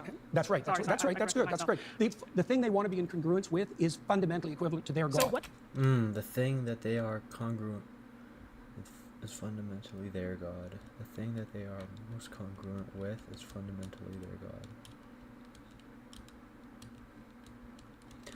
What makes someone a Christian and what makes someone not a Christian? What makes that's what I'm trying to figure out. Because that's a good question. Yes. Yeah. Well, probably the deepest answer to that is willingness to shoulder your cross voluntarily and trudge uphill regardless of circumstances. Okay. So someone can have a God, because in your definition, your first preference, that is God, right? So someone can believe in God, right, and not be a Christian, right? Yeah, well, there's a statement that Christ makes in the Gospels. He says, not everyone who says, Lord, Lord, will enter the kingdom of heaven. So not that they're even saying that they believe in God, but they just... I know, but that's why I'm saying this to you, is that Christ himself points out that there's a difference between people who say they believe and people who act it out. And the fundamental issue is the action rather than the stated belief. But he also says that, to be saved, right, you must believe God has died for your sins, or that God has resurrected in some way. So it's like, I don't necessarily think that we can take from the Bible and say that, like, acting in accordance with God necessarily means, or acting in accordance with, the principles of God, like, for example, sacrifice, like you talk about, means that you are Christian. I don't see how you can get that from that interpretation and then, kind of justify it as I don't think that the fact that you sacrifice is sufficient to make you Christian. So can we repeat once again what you believe makes someone Christian? There's many things, but one of the most fundamental is that you believe that the cosmos itself is founded on the principle of voluntary self-sacrifice. Best founded. Let me offer you a contrary example. So I could assume that power rules. And so that my assumption would be, if I can make you do it, I win. Right? And I can found a whole society on that. And that happens a lot, by the way. And that's also how societies tend to degenerate.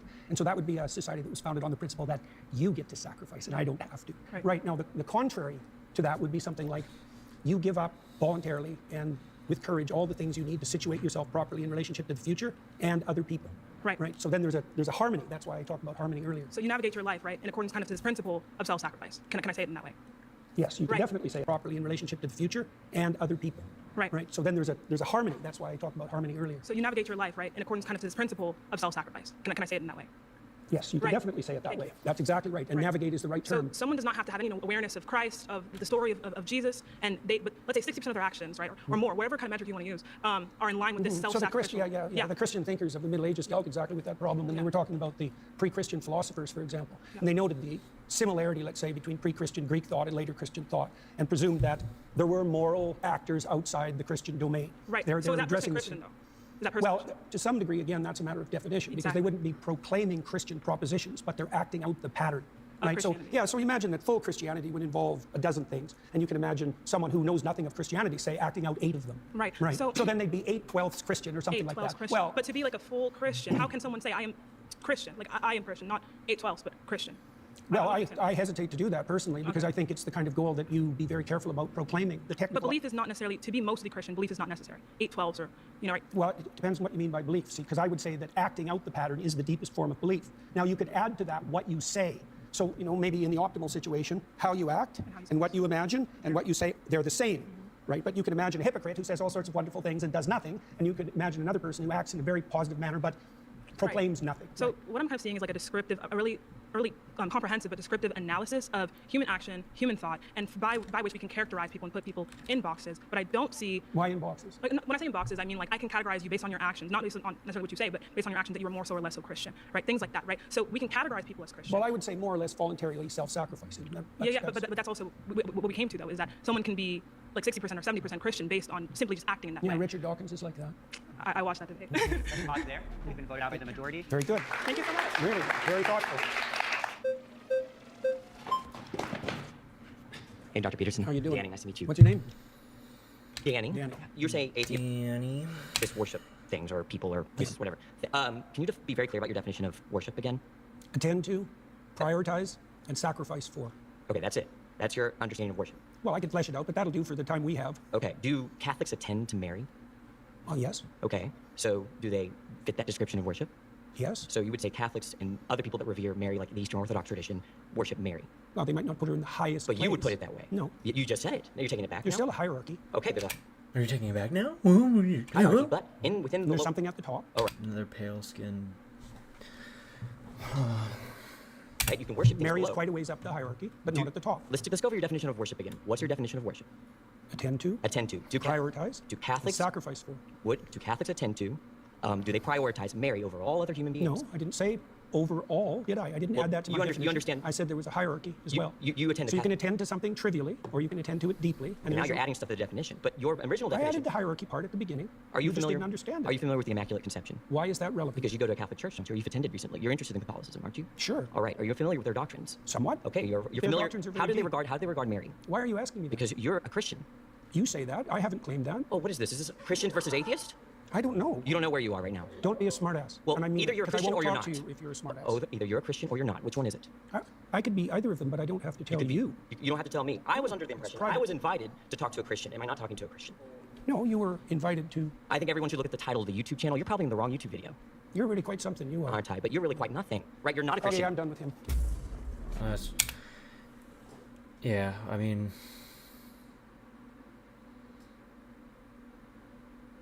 after going to see what this guy, Danny, is about, yeah, very nasty.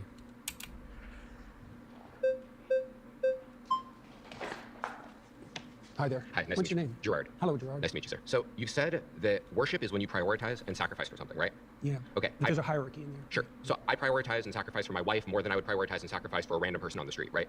Probably. Yeah. Presumably. Do I worship I don't know. my I've wife? seen some pretty bad marriages. Assuming a good marriage, are you saying I worship my wife? I'm trying to define worship. That's what I'm asking. So prioritize and sacrifice. I do The those higher things. it is in the hierarchy, the more what you're doing is akin to worship. But even in your trivial acts of attention, you're prioritizing and partaking in worship, even if you don't know it. So I am and it's partly, well, with regard to your wife's sake. So why do you value your wife? You do value your Yes, wife. I love her, so I Right, prioritize and I okay. sacrifice for her. Right, right. So that's within the confines of love, let's say. Sure. What else does it serve? What else does what serve? Your love in your marriage? I mean, I'm married to my wife because I love her. That's Yeah. also why I prioritize and sacrifice for her. I certainly wouldn't think I worship her, and I don't think anyone else would make that. I'm Are you trying to making make that a claim? definition. Okay. Yeah, that there's a hierarchy of attentional priority, and as you move up it or down it, depending on whether you think about it as a pinnacle I don't worship my wife. I bet you do. or a foundation, you move more towards worship. Right. So even the small things. I'll give you an example. Imagine you go on a date. Mm-hmm. Well, imagine that your aim is a long-term relationship like a marriage. Okay, now imagine that your aim is short-term sexual gratification. Your pattern of attention is going to vary during the date, depend on your ultimate end. That's the hierarchy. The way that you attend to your wife is dependent on your ultimate aims, even if you don't know it. So at what point is it worship? Because it sounds like you're saying worship is almost a spectrum, right? Or it's not a binary. It's not a. It's kind of like that's a good question. When is it worship as opposed to just I love my wife? The closer you get to the top or the bottom, the more it's more like how worship. Close to the top? Because I don't think I worship anything. And if you're saying I have to hit a certain threshold for it to be worship, it is possible I don't worship anything then, right? It's not possible that you don't worship anything. What do I worship? Because you wouldn't attend. Well, love. So you think I worship love? Do you attend in consequence of love? See, I'm trying to define something. What do you mean worship? Well, I told you what I meant. What do you mean? So I mean, something you worship is something that you have a reverential view for in a manner in which you believe it to be above and beyond normal things you like. Like you. So do you have that attitude towards your wife? I have that. Do you privilege her compared to other women? Of course, I privilege her compared to other women, but I don't worship her. Nor does she worship me. By the definition you just offered, yes, you do, because you just offered a definition that involved prioritization and elevation. And thinking that she is divine above and beyond what a normal natural phenomenon can be. Not other women, no, beyond any human being could ever be. I will prioritize. So you're making the assumption. You're making the assumption that only the thing at the top or the bottom has anything to do with worship, and I'm saying that's not true. It's a hierarchy of prioritization, and there's either something at the top or the bottom, depending on the metaphor, or you're fragmented and confused. Those are the only options. So let's say you're either going in many directions, or you're going in one direction. So let's suppose I'm fragmented and confused. Then you agree I don't worship anything. No, then you worship multiple things. So what's the threshold when it's worship? Right? I prioritize a lot of stuff. I said, the closer you get to the pinnacle, or the closer you get... Can you give me some sort of metric? How close do I got to get to this pinnacle? Do you know the difference between cheap literature and deep literature? Yes. Okay, that's the same issue. And how do you distinguish between them? What's the difference between cheap and deep? I mean, it's really an opinion-based thing, right? Is it? So it's just an opinion that Dostoevsky is better than a porno magazine. Well, I've spoken to people who think To Kill a Mockingbird is cheap. It's one of my favorite books. So, I mean, people will differ on opinion. Just because people are stupid about things doesn't mean that their opinion is valid. That's certainly true. Let me ask you. Okay, well, do you think there is a hierarchy in literary quality? I think that there is a hierarchy to an extent in literary quality, but I think once you get to a certain threshold, it is just opinion. Like, I agree. Dostoevsky is better than a porno mag, but is F. Scott Fitzgerald better than Ernest Hemingway? I don't know. Yeah, fair enough. Why do you think that? Because of what a book is, what literature is. Dostoevsky, he follows what literature is the purpose of more than the porno magazine. Okay, good. Well, so it's about purpose. So let me. Yeah, sure. Let me give you an analog then. The depth of worship is analogous to depth of literary significance, and the closer you get to what's deep, the more religious and worshipful your practice. So and maybe you don't know what's at the bottom, but something needs to be, or you're confused. Well, so to use your analogy, then how deep do I have to go for it to be worship? Do I have to be Catcher in the Rye? Do I have to be War and Peace? Or depends on what you're seeking for. I'm seeking to know whether I worship something. You claimed I worship something, and if you want to have a deep and meaningful life, then you have to go all the way to the bottom or the top. And insofar as you're capable of doing that, because otherwise you'll be fragmented and miserable and anxiety-ridden and hopeless. So I have to worship something to have a meaningful life. You worship something regardless. There's no difference between those two things. Okay. They're the same thing. So if I don't worship anything, my life will not be meaningful, correct? Well, that's the definition of nihilism. Okay, so if I'm a nihilist, I don't worship anything. Yeah. No, but like, That's true, and then okay. You just said everybody worships something. I think you just agree there is a class of people that doesn't. Well, they're incoherent in their worship. And hand gestures like that aren't going to help. All right. Yeah. Okay. Look, if you're incoherent and fragmented and aimless, which is what happens if your objects of worship are unstructured and chaotic, then you're going to be anxiety-ridden and without hope. That happens. That's a technical argument. But there's happy nihilists. Oh, how do you explain that there are happy nihilists then? Because well, you just said they the can't mere be. fact that you state that there are happy nihilists doesn't make it true. Like, what's your evidence? How do you measure nihilism, and how have you associated it with happiness, and what's your definition of happiness? And have you compared them to religious people? Because if you do, by the way, it's clearly the case that religious people over the long run have better mental health. It's a well-documented fact in psychological literature. Sure. So your claim is just a claim. It doesn't stand on anything. So you disagree with the claim that there exists even one happy nihilist? I didn't say that. Okay, would you agree there exists at least one happy nihilist in the universe? It's not a question that has any meaning as far as I'm concerned, because it depends on what you mean by happy, and it depends on the duration that you're trying to calculate over. Now and then there's probably some deluded soul who thinks he's a nihilist who's momentarily pleased with himself. But as a long-term strategy to deal with the future, to get along with yourself and with others, it's sadly lacking. That's why Nietzsche warned that when God died, as he announced in 1850, that people would be flooded with pointless, anxiety-ridden, hopeless nihilism. And that was what would attract them to, for example, to the false gods of totalitarianism, which is exactly what happened. Does happen, but it's the case that even when circumstances become deeply troublesome, that how you're oriented makes a big difference. So I'll give you an example. So the book of Job deals with the issue of unfair suffering. So Job is a good man who has everything taken away from him in the most painful possible way. To settle a bet, right? With Satan, yes. And so he makes the axiomatic presumption that he won't lose faith in himself or in the spirit of being itself. And that helps him remain calm and forward-looking through his time of trial. Doesn't he absolutely curse God? No. His wife tells him to do that. Thank you. Thank you. Yeah, good. My final claim is that atheists accept Christian morality, but deny the religion's foundational stories.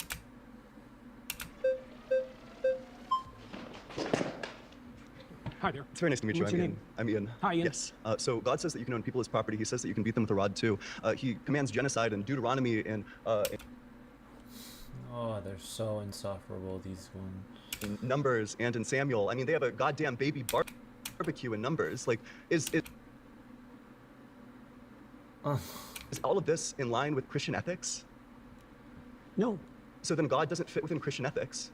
Well, the biblical library is a continuing story, and everything written in it has to be contextualized by the entire text. There's 65,000 hyperlinks in the biblical text. And you can take pieces of it out of context and criticize them, and that's what you're doing. But that's a mistake. I think it's an analytic mistake because you're putting the cart before the horse. I really don't think so. I think Yeah, that no, if we say that something is Christian ethics, then I think that all of the books essential to Christianity would fit with it, especially if it's like the main character. When we're talking How do you about deal with God, the morality of war? So- How do you think you should deal with the morality of war? Sure. Because I feel like the morality, like I feel like Christian ethics, like this is kind of, I guess I just think it's like kind of an absurdity to say that God doesn't fit within Christian ethics. But sure, well, we can go on my ethics. That's totally fine. I don't know what you mean by an absurdity. What game are you playing with? Well, that I just think question? that it's an absurdity to say that the Christian God doesn't fit within Christian ethics. That like the Christian I God didn't isn't say like that. Christian I ethical. said that the specific statements that you made don't take the context of the stories into account, and so that your analytical approach is faulty. Sure. Don't put words in my mouth. Sure, then let's go through the example. Yeah, so, and I apologize. So let's go through the example. So in 1 Samuel 15:3, God says, go and slaughter the Amalekites. Dean Withers. Slaughter the men, the women, the children, the infants. What's the justification for that? Is that in line That's a with good Christian question. ethics? That's a good question. I don't really know what to do with the terrible, blood-soaked, saturated history of the human past. I don't know. And I don't think anybody knows. I mean, what you try to do in your own life, as far as I can tell, is to conduct yourself in a manner that makes such things much more unlikely. I totally agree. We're all saddled with the problem of the catastrophes that got us here, aren't we? Yeah, but this one was commanded by God. That's the problem. Yeah, That's well- what differentiates it from anything else, is that this one, it's God Do you saying, think that go there's and ever do this such a thing? atrocity. Do you think that there's ever such a thing as a righteous war? I'm skeptical. I'm not sure. It would probably be situational. Well, right, fair Yeah, enough. but I this mean, one people, certainly wasn't a just war. The context for the Amalekite slaughter is that 400 years earlier, they fought one battle, which they lost, and God says, that's it, I'm going to wipe them off the face of the goddamn earth. And then 400 years later, he commands the Israelites to genocide their great-great-great-great-great-great-grandchildren. That's not a just war at all. And also, a genocide is not... Keep shaking your head like that. You boy that is not straight. Not a war. well, genocide can be a war, but... Absolutely not. Look. The genociding of the Amalekites, the men, the women, and the infants, that's not a war. The infants aren't combatants. Look, I already said that it's very difficult to look at the blood-soaked past and to know exactly what to do about it. The answer I gave to the gentleman who was sitting here before you is that it's necessary to read a text like the Bible at all of its levels of analysis simultaneously. And there's a directional morality that emerges across time that has its roots in the Old Testament, for example, with its restrictions against murder specifically, that makes itself manifest in the Christian texts as the insistence on voluntary Essence perfect. You'll have to provide more. Sure, just like maximally great and all I like the think it's great a making definition. qualities. Sure. Yeah, By like definition. flawless. Yeah. So, Okay, so, so does a wait a flawless sec, thing wait a change? sec. Does a flawless thing reveal like more and better information over time, or would a flawless thing say, here's what's good, here's the absolute good thing to do at all circumstances in time? Well, we know some of that. Wait, Tell so the truth. That's one. That's totally fine, but No, presumably... no. You don't get to skate over that. That's totally fine. It's a straw man of my position. It's a straw man of the argument. So Wait, the argument is that wait a sec. You I'm said already waiting a find sec. one maxim that's transcendent across situations. I didn't say any of those words. I'm not sure what Okay, conversation you're rephrase. a part of. Don't be a smartass. I'm sorry. Seriously, I mean it. If we're going to have a serious conversation, conduct yourself properly. Okay. Okay. Rephrase your question so that because I must have missed it. I tried to answer it. So in my mind, I guess by my lights, a perfect being doesn't change. A perfect being, if they're maximally good, maximally moral. Does our understanding of the perfect being change? Our understanding might, but Okay, how do we presumably what the perfect being is distinguish? revealing. Well, I agree. How do we distinguish between that though at the human level? How do we distinguish between our transforming understanding of perfection and perfection itself? Between our we can only see through our own lenses. Presumably a perfect being would be revealing all of these aspects all the time, especially if God's outside of time. I don't know how a God who's outside of time is revealing different things at different times. That just seems like incoherent to me. Imagine something that's perfect and complete. Sure. Okay, and it's trying to communicate with creatures who are anything but that. Sure. Well, they're going to get it wrong. Sure. Okay, now, wait a sec. Do you blame that on the interpreters or the phenomena itself?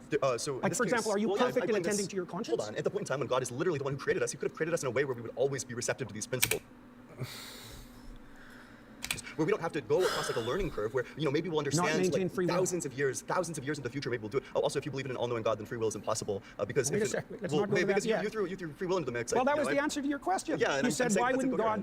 Well, it's 1,000 years of deep-thinking philosophers would disagree with you. Yeah, and 1,000 years of, or at least like the last 50 years of philosophers would disagree with you. These analytic philosophers. People like Graham Oppy make arguments about the incompatibility of omniscience and free will, that if God created this world, if he chose this world instead of that world, then he makes it causally inevitable every single action that you were going to make. If he made a world where we were just electrons in love, then none of this would have happened. But by making us in this world, knowing exactly what's going to happen in the future, it makes all of those events inevitable, which means that they're all causally determined, which means that we have no free will if you believe in an all-good God, or an all-knowing God that made everything. Well, have it your way. Okay. Okay, cool. So then free will theodicy fails. Well, it fails for you. That doesn't mean you've disproved it. I mean, Do you you tried to understand make the argument? Yes, you tried to make a case for a causally deterministic universe. I don't think there's any evidence for that at all. Do you think that God could have created a different universe than the one that he created?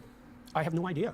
Okay, so then there's going to be a double bind, right? So either he couldn't have done it, in which case he lacks the power, or he could have done it, in which case we don't have free will, because he chose this world instead of that world, making the events of this world instead of that world inevitable with his infallible knowledge. I don't understand where you're headed. Well, it just means that the free will defense fails. Like all this, like under Like your I said, view, if under you want your to have it free fail, will. no problem. I don't know why it's relevant to the issue. Do you acknowledge that under your view free will doesn't exist? No. Oh, then do you want to respond to the argument? You'll have to phrase it more Sure, clearly okay. so that someone like me can understand it. Yeah, gotcha. So God already knows in advance everything that's going to happen, which means that by making this world instead of that world, everything is inevitable. Which means that God's act of causing this world instead of that Inevitable world doesn't mean determined. It's causally inevitable if God chooses this world instead of that world. Doesn't causally, make it determined. Causally inevitable means determined. No, it doesn't. Absolutely, yes, it does. Well, have it your way. Okay. That's not the case. You've been voted out by the majority. Please return to your seat. Jordan, nice to meet you. Very zippy. What's your name? I'm Liam. Hi, Liam. How you doing? I'm doing well. How are you? Not too bad. I'm Good. surrounded by atheists. My question to you, let me scoot in, would be, what does it mean to accept Christian values precisely, or Christian morality? It means to aim up as hard as you can, no matter what happens to you. Okay. Okay. So I think that that's a very broad definition of what Christian Yeah, but morality it'll come is. in handy at some point in your life. Right. But I think that many different disciplines and theologies. Well, you asked for a truncated answer. I Right. mean, there's other ways of representing the Yeah. situation, but I wanted to give you something that was kind of foundational briefly. Yeah, that makes sense. It doesn't mean it's, exhaustive. Yeah. I could say that you would have to believe that Christ is God and he died for your sins, Mm-hmm. right? But that's, in a very difficult way to understand, that's the same claim. Yeah.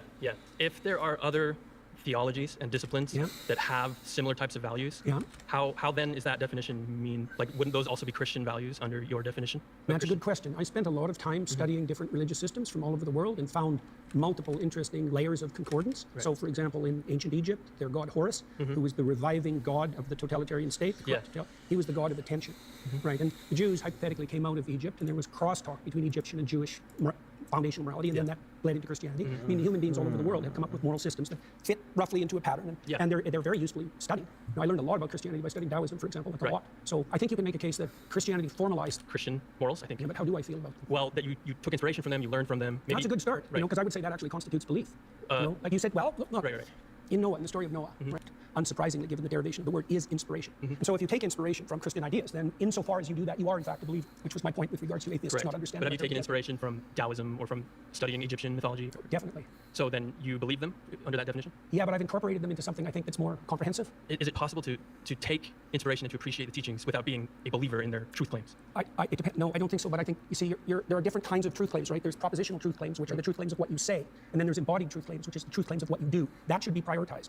Optimally, what you say and what you do would be brought into harmony. But I would say if you had to prioritize, it should be what you attend to and what you act first. And that's what Christ actually says in the Gospels, because he points to the Pharisees, for example, who say all the right things, but don't do any of the right things, and points out very clearly that that's not acceptable. I don't know that the Christian morality, those principles originate in Christianity, because you brought up other things that predate Christianity that you can very closely tie connections to. Well, I don't think they do originate precisely. I mean, Right. I don't think the Christian claim is exactly that they originate Christianity. So if I'm right? living those values, how is it that I'm living the Christian values and maybe not the Egyptian values or something else? Well, that you brought up? that was good. That was good. Yeah.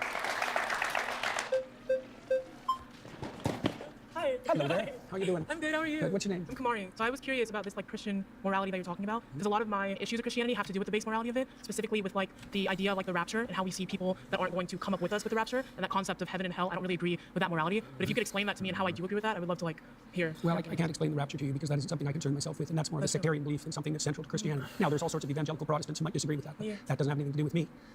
You asked a more deeper question with regard to, let's say, heaven and hell and judgment. Yeah. Well, that's a tough one, right? I mean, sin, you could put it this way, sin is what puts you in hell, right? And so then you might ask, well, how do you know you're in hell? How about you do anything to get out of it? Can I ask how a about you question? know that you put yourself there? Do you think is sin a part of Christian morality? What do you mean exactly? Sin is a part. The It's concept missing of sin? Okay, it's derived from an archery term, and it means to miss the target. Right, and so it presumes that there's such a thing as a central target and that you can miss it in many ways. And the consequence of that will be your life will be ridden with anxiety, your life will be pointless, What people will if I turn against you. don't believe in sin at all? What do you believe in error?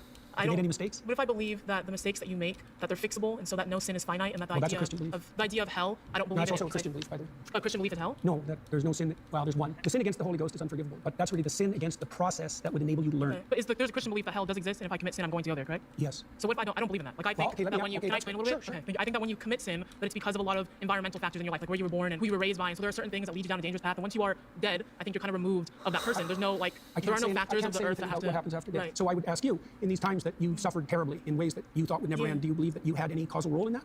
Like, did you play a part in that? In my own suffering? Yeah. Maybe sometimes I would say that there was a part that I played in that. Okay, but I that's also the thing to think find that out. I think that maybe it's like a concept of free will. That I don't really believe in somewhat of free will. That I think that there are certain things in your life that lead you to do certain behaviors, and so when you commit those sins, you go to hell. I'm not too sure why you would. It's very much in keeping with Christian doctrine. Can you explain to me how that's in keeping with Christian Well, doctrine? you believe that you would go to hell for those things. You believe you can improve, Yeah. right? And you believe that if you improved, you would let go of things that were impeding you. That's a sacrifice. You believe that improvement would be upward, and you believe that you have agency in that. Yeah, those are all Christian presuppositions. I guess maybe we have different opinions of what Christian morality is. Yes, sounds so like I think it. that my opinion of Christian morality is something that I don't really agree with. Maybe you would define that as like the foundations Well, of let me Christianity. give you an example. So if you want to atone, which Yeah. means to unify yourself and unify that with the world, then the first thing you have to do is figure out what you did wrong and admit it. That's a confession. That was good. Thank you. Yeah, nice to meet you too. I picked Zena because I think she asked genuine questions and wasn't trying to win. Okay, well, hello Hi again. there. My claim is Jordan Peterson's framework for understanding Christianity is probably not the one that the Bible intended us to use. In regards to the way that you interpret the Bible, I don't see, you have said in some circumstances that there's not a way to kind of say whether or not ontologically the historical claims made by the Bible are true. Like, for example, the story of Cain and Abel. You've said that this story is like a meta-truth in the sense that it exists all throughout time, culturally. And the way that you define meta-truth, I don't see a distinction between that and like a metaphor, right? But and you also said you cannot say whether this story is true. You can say that it exists eternally, metaphorically, but you can't say that it's true. And if you can't say that there are historical facts being said in the Bible as stories that weren't really said with much ambiguity, how can we say that we can understand the Bible in the way that it's meant to be interpreted? Like, if you cannot make any claims about these stories, right? You don't know whether they're true or false. How do you know that your interpretation is the correct way? See, that's why I picked you. You ask intelligent questions. Thank you. Yeah, that was good. What do they say? By their fruits, you'll know them. Okay. Right. Well, so one of the things I look at is the impact of what I'm doing. Right. And so I know a lot of evangelical Christians, a lot of Catholics, a lot of Orthodox Christians, a lot of people from other faiths, and they told me, like many of them, that they found my interpretations very helpful and that it deepened their faith. And so that's interesting because I wouldn't have necessarily expected that to be the case. And I've also talked to thousands of people who told me that they came to understand the foundational stories of their culture better as a consequence of listening to me, and that they did everything they could to sort out their lives and that it worked. That's many different pieces of evidence that all converge on something like the practical and conceptual utility of my approach. Now, is it the same? There's a lot of approaches to biblical interpretation historically, and what I'm doing is possibly less new than you think. Yeah, I want to make a claim on whether this evidence is enough, right, to substantiate whether or not your interpretation of what your faith is. But if it's the quote-unquote interpretation that God does not intend, that can lead to a plethora. That's certainly the case. That's why the medieval Christians were so concerned about heresy. Exactly. Yeah, because they felt, and that's why the Catholics objected so much to the Protestant Reformation, because they believed that the fractionation of Christianity would result in it. One of the ways you could judge the validity of the interpretation of the classic story is whether or not that interpretation might be redundant. But I think that can, in some case, be some kind of like evidence, oh, this might be true, but I think we need to ask, is evidence damning, right? Is it evidence certain, right? Yeah. So, but I do want to look at, again, the consequences and our understanding of this interpretation once more. So we look at, again, the story in an ontological, historical sense, as a historical fact. Were there two people like that were specifically referenced? Okay, I don't think that's knowable, but Right. I'm not sure why it matters to you. So the reason why it matters to me is because we need to know how we should interpret the things that the Bible says. And Many ways. Right, but like if we interpret Sometimes poetry, sometimes history, sometimes fact, but for sometimes example, metaphor. the reason why it's important, right, very important, is because, for example, we talk about something like God says, I believe it's like 1 Corinthians 15:17, something about how the belief in God specifically as someone who resurrected or as someone who died for our sins is important, right? But we have to look at, if we can interpret that as just like you believe that God is a symbol of sacrifice. That is different from believing that there was an actual person named Jesus Christ who died on the cross for our That's sins. true. So if you believe one and not the other, that can be the difference between you going to hell and you going to heaven. So if we cannot make like we cannot say that we know whether or not certain historical facts in the Bible happen, like even as just like events, like because the events matter, because again, God dying for our sins on the cross was an event. If we can't say that we know these things happen, these things that didn't happen, this then leads us to kind of like a conundrum of how do we know what we are meant to believe, what the Bible intended for us to believe, and this can be very, very important to like our fate. Do you see what I'm Yep. I've got no disagreement with any of that. What sort of response do you want from that? You pushed me beyond the limits of my knowledge. Really? Well, there's so many things you can't know. I'm struggling. I know that the biblical stories are the foundation of Western culture. I know that the consequence of those stories has been the genesis of a society that is in the main freer and more abundant than any societies have ever been. I don't exactly understand the relationship between those stories and that outcome, but it's not nothing. Right. But I don't know the answer to the questions that you're asking. You know, it's the case that forever when people have been interpreting religious stories, they've wrestled with exactly the question that you just described. When is it fact? When is it poetry? When is it music? When is it metaphor? When is it ritual? When is it time-bound? But what I'm saying is that your interpretation of the Bible, if you cannot tell us again if these historical events happen or not, that can be the deciding factor in if someone is like damned to hell for eternity or if they go to heaven, right? So that's why I don't concern myself so much with that particular question. You know, like that would be something that would stem more from an evangelical viewpoint, and I'm not putting that down, by the way. You're asking me a question I really can't answer. Okay. I'm not claiming even that my interpretations are canonically correct. I can only tell you the consequences of having released them into the world, let's say. Right. So I guess we kind of come to a conclusion about that, which I've kind of wrestled with your framework and pushed it kind of to its end, at least in a way that you can answer my question. So I don't know that we can more wrestle with that. See, I guess the problem is, you see, I don't exactly understand. I don't think anybody does the relationship between fact and destiny. You know, well, they're different realms in a way, because knowing what the world is made of doesn't help you navigate through it. Not really. It doesn't provide you with a foundation for navigation. But knowing the facts of the world is obviously useful. And the relationship between those two things, part of that's the mystery of Western civilization and the continued competition between science and religion. To bridge this kind of understanding between fact and destiny is like an important question that the burden is on Christianity to answer, and specifically interpretations of Christianity. If we can't do that, why is the burden on Christianity? Because it posits, right, that this interpretation, right, is going to be a way to understand God. But if it's faulty, right, that What can evidence would you accept? That would be an interesting question, because I've seen people try to answer the question. I've never really been moved, because I can always attack, and it kind of gets to this point where the answer is I don't know. Well, here's an answer. I'm sorry, that's time. Okay. Well, thank you so much for that. Well, I definitely picked the right person. That was very good. Thank you so much. Very good. I don't like talking to win. but there were portions of all the conversations that were truly productive, and that it's instructive for people to see the distinction between a debate that's aimed as a person. But I do feel like he has a lot of, I guess, wordplay that can make it a little bit difficult and kind of just muddies the waters in regard to what we define as Christianity and atheism. Jordan Peterson, I credit to turning me into an atheist. I had a blast talking to him today. I think if the average person followed what Jordan Peterson said, they'd realize that fundamentally Jordan Peterson is not a Christian. In fact, uses many atheistic principles and operated under bad faith by seeming to forget what basic words meant when he didn't want to answer a question. His definitions can kind of shift a little bit depending on the moment, and I think that he wasn't afraid to flex that definitional muscle. I felt really good about our conversation. I thought that it highlighted some key issues in Jordan Peterson's theology. I hope he reflects on these issues and maybe deepens his perspective on them in the future. With Zena, she was able to build up such a rapport that he chose her in the end, and they were able to have extended dialogue, which is something I had hoped for. So maybe I learned a little something from Zena about being more cordial. It's extraordinarily useful to be able to model productive debate and conversation. Well, that is the Jordan Peterson verse 20 atheist video. There's other things I want to get into, but I didn't want this to be too long of a video. I'll give my summary on that. For starters, I said before, Jordan Peterson quite often likes to make things, or at least start things off definitionally, so that a foundation can be had that both parties agree with, and then both actively try to establish further prosperous ground based on that foundation, which I think is a reasonable, good approach, all things considered. Their concerns, the atheists' concerns about how he might end up trying to define, his pursuit of definition may end up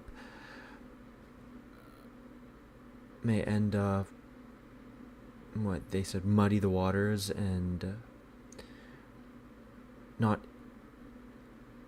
feel like it's not helping to advance the conversation, which I could see.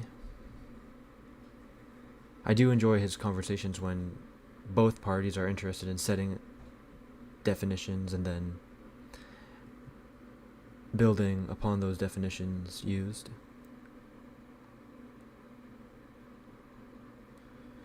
And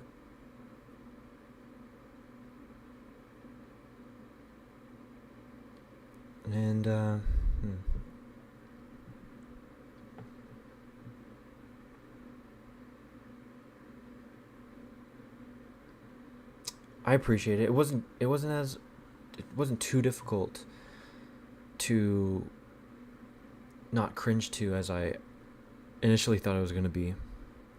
He only had that one guy pressing him as he did. Maybe a couple times, two different people, but overall, okay.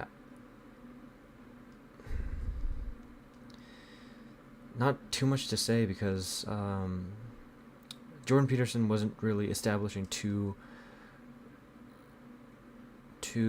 unique ground than what he's already articulated thus far.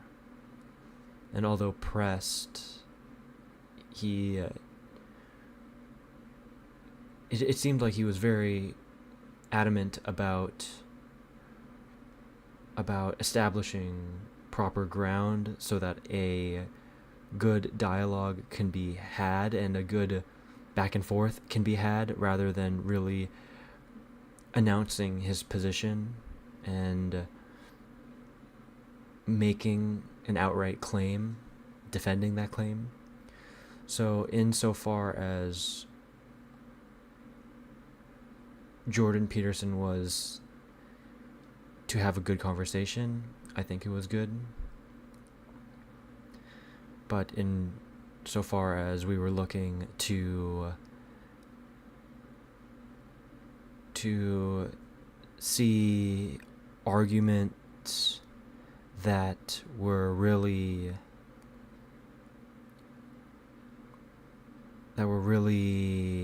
unique and deeply convincing,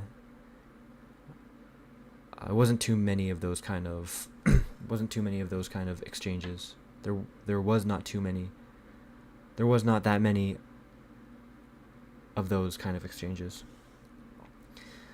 And so, overall, not bad. I haven't really listened to Jordan Peterson much recently, so him having to take on a form of a Christian position is kind of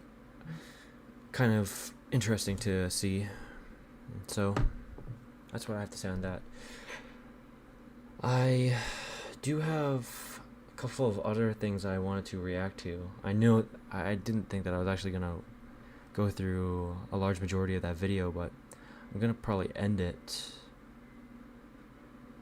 But I'm probably gonna end stream now. Don't want to make it too extensive, but yeah. We'll hopefully, depending on my schedule, hopefully we'll do this again soon, because I do have other things I do want to go over, react to, respond to, give a kind of my take on certain things, and just kind of go over a few things on stream, do some learning on stream. But maybe we'll do that for next stream, hopefully soon. But we'll end it there. For those who enjoyed the video, please make sure you subscribe. Please put a like down on the stream platform in which you checked out on, and put a comment if you think that Jordan Peterson totally cooked, or if he totally cucked, or if you have any suggestions on what it is that we should be reacting to otherwise. But other than that, we hope you have a pleasant rest of your evening, rest of your day, and God be with us, and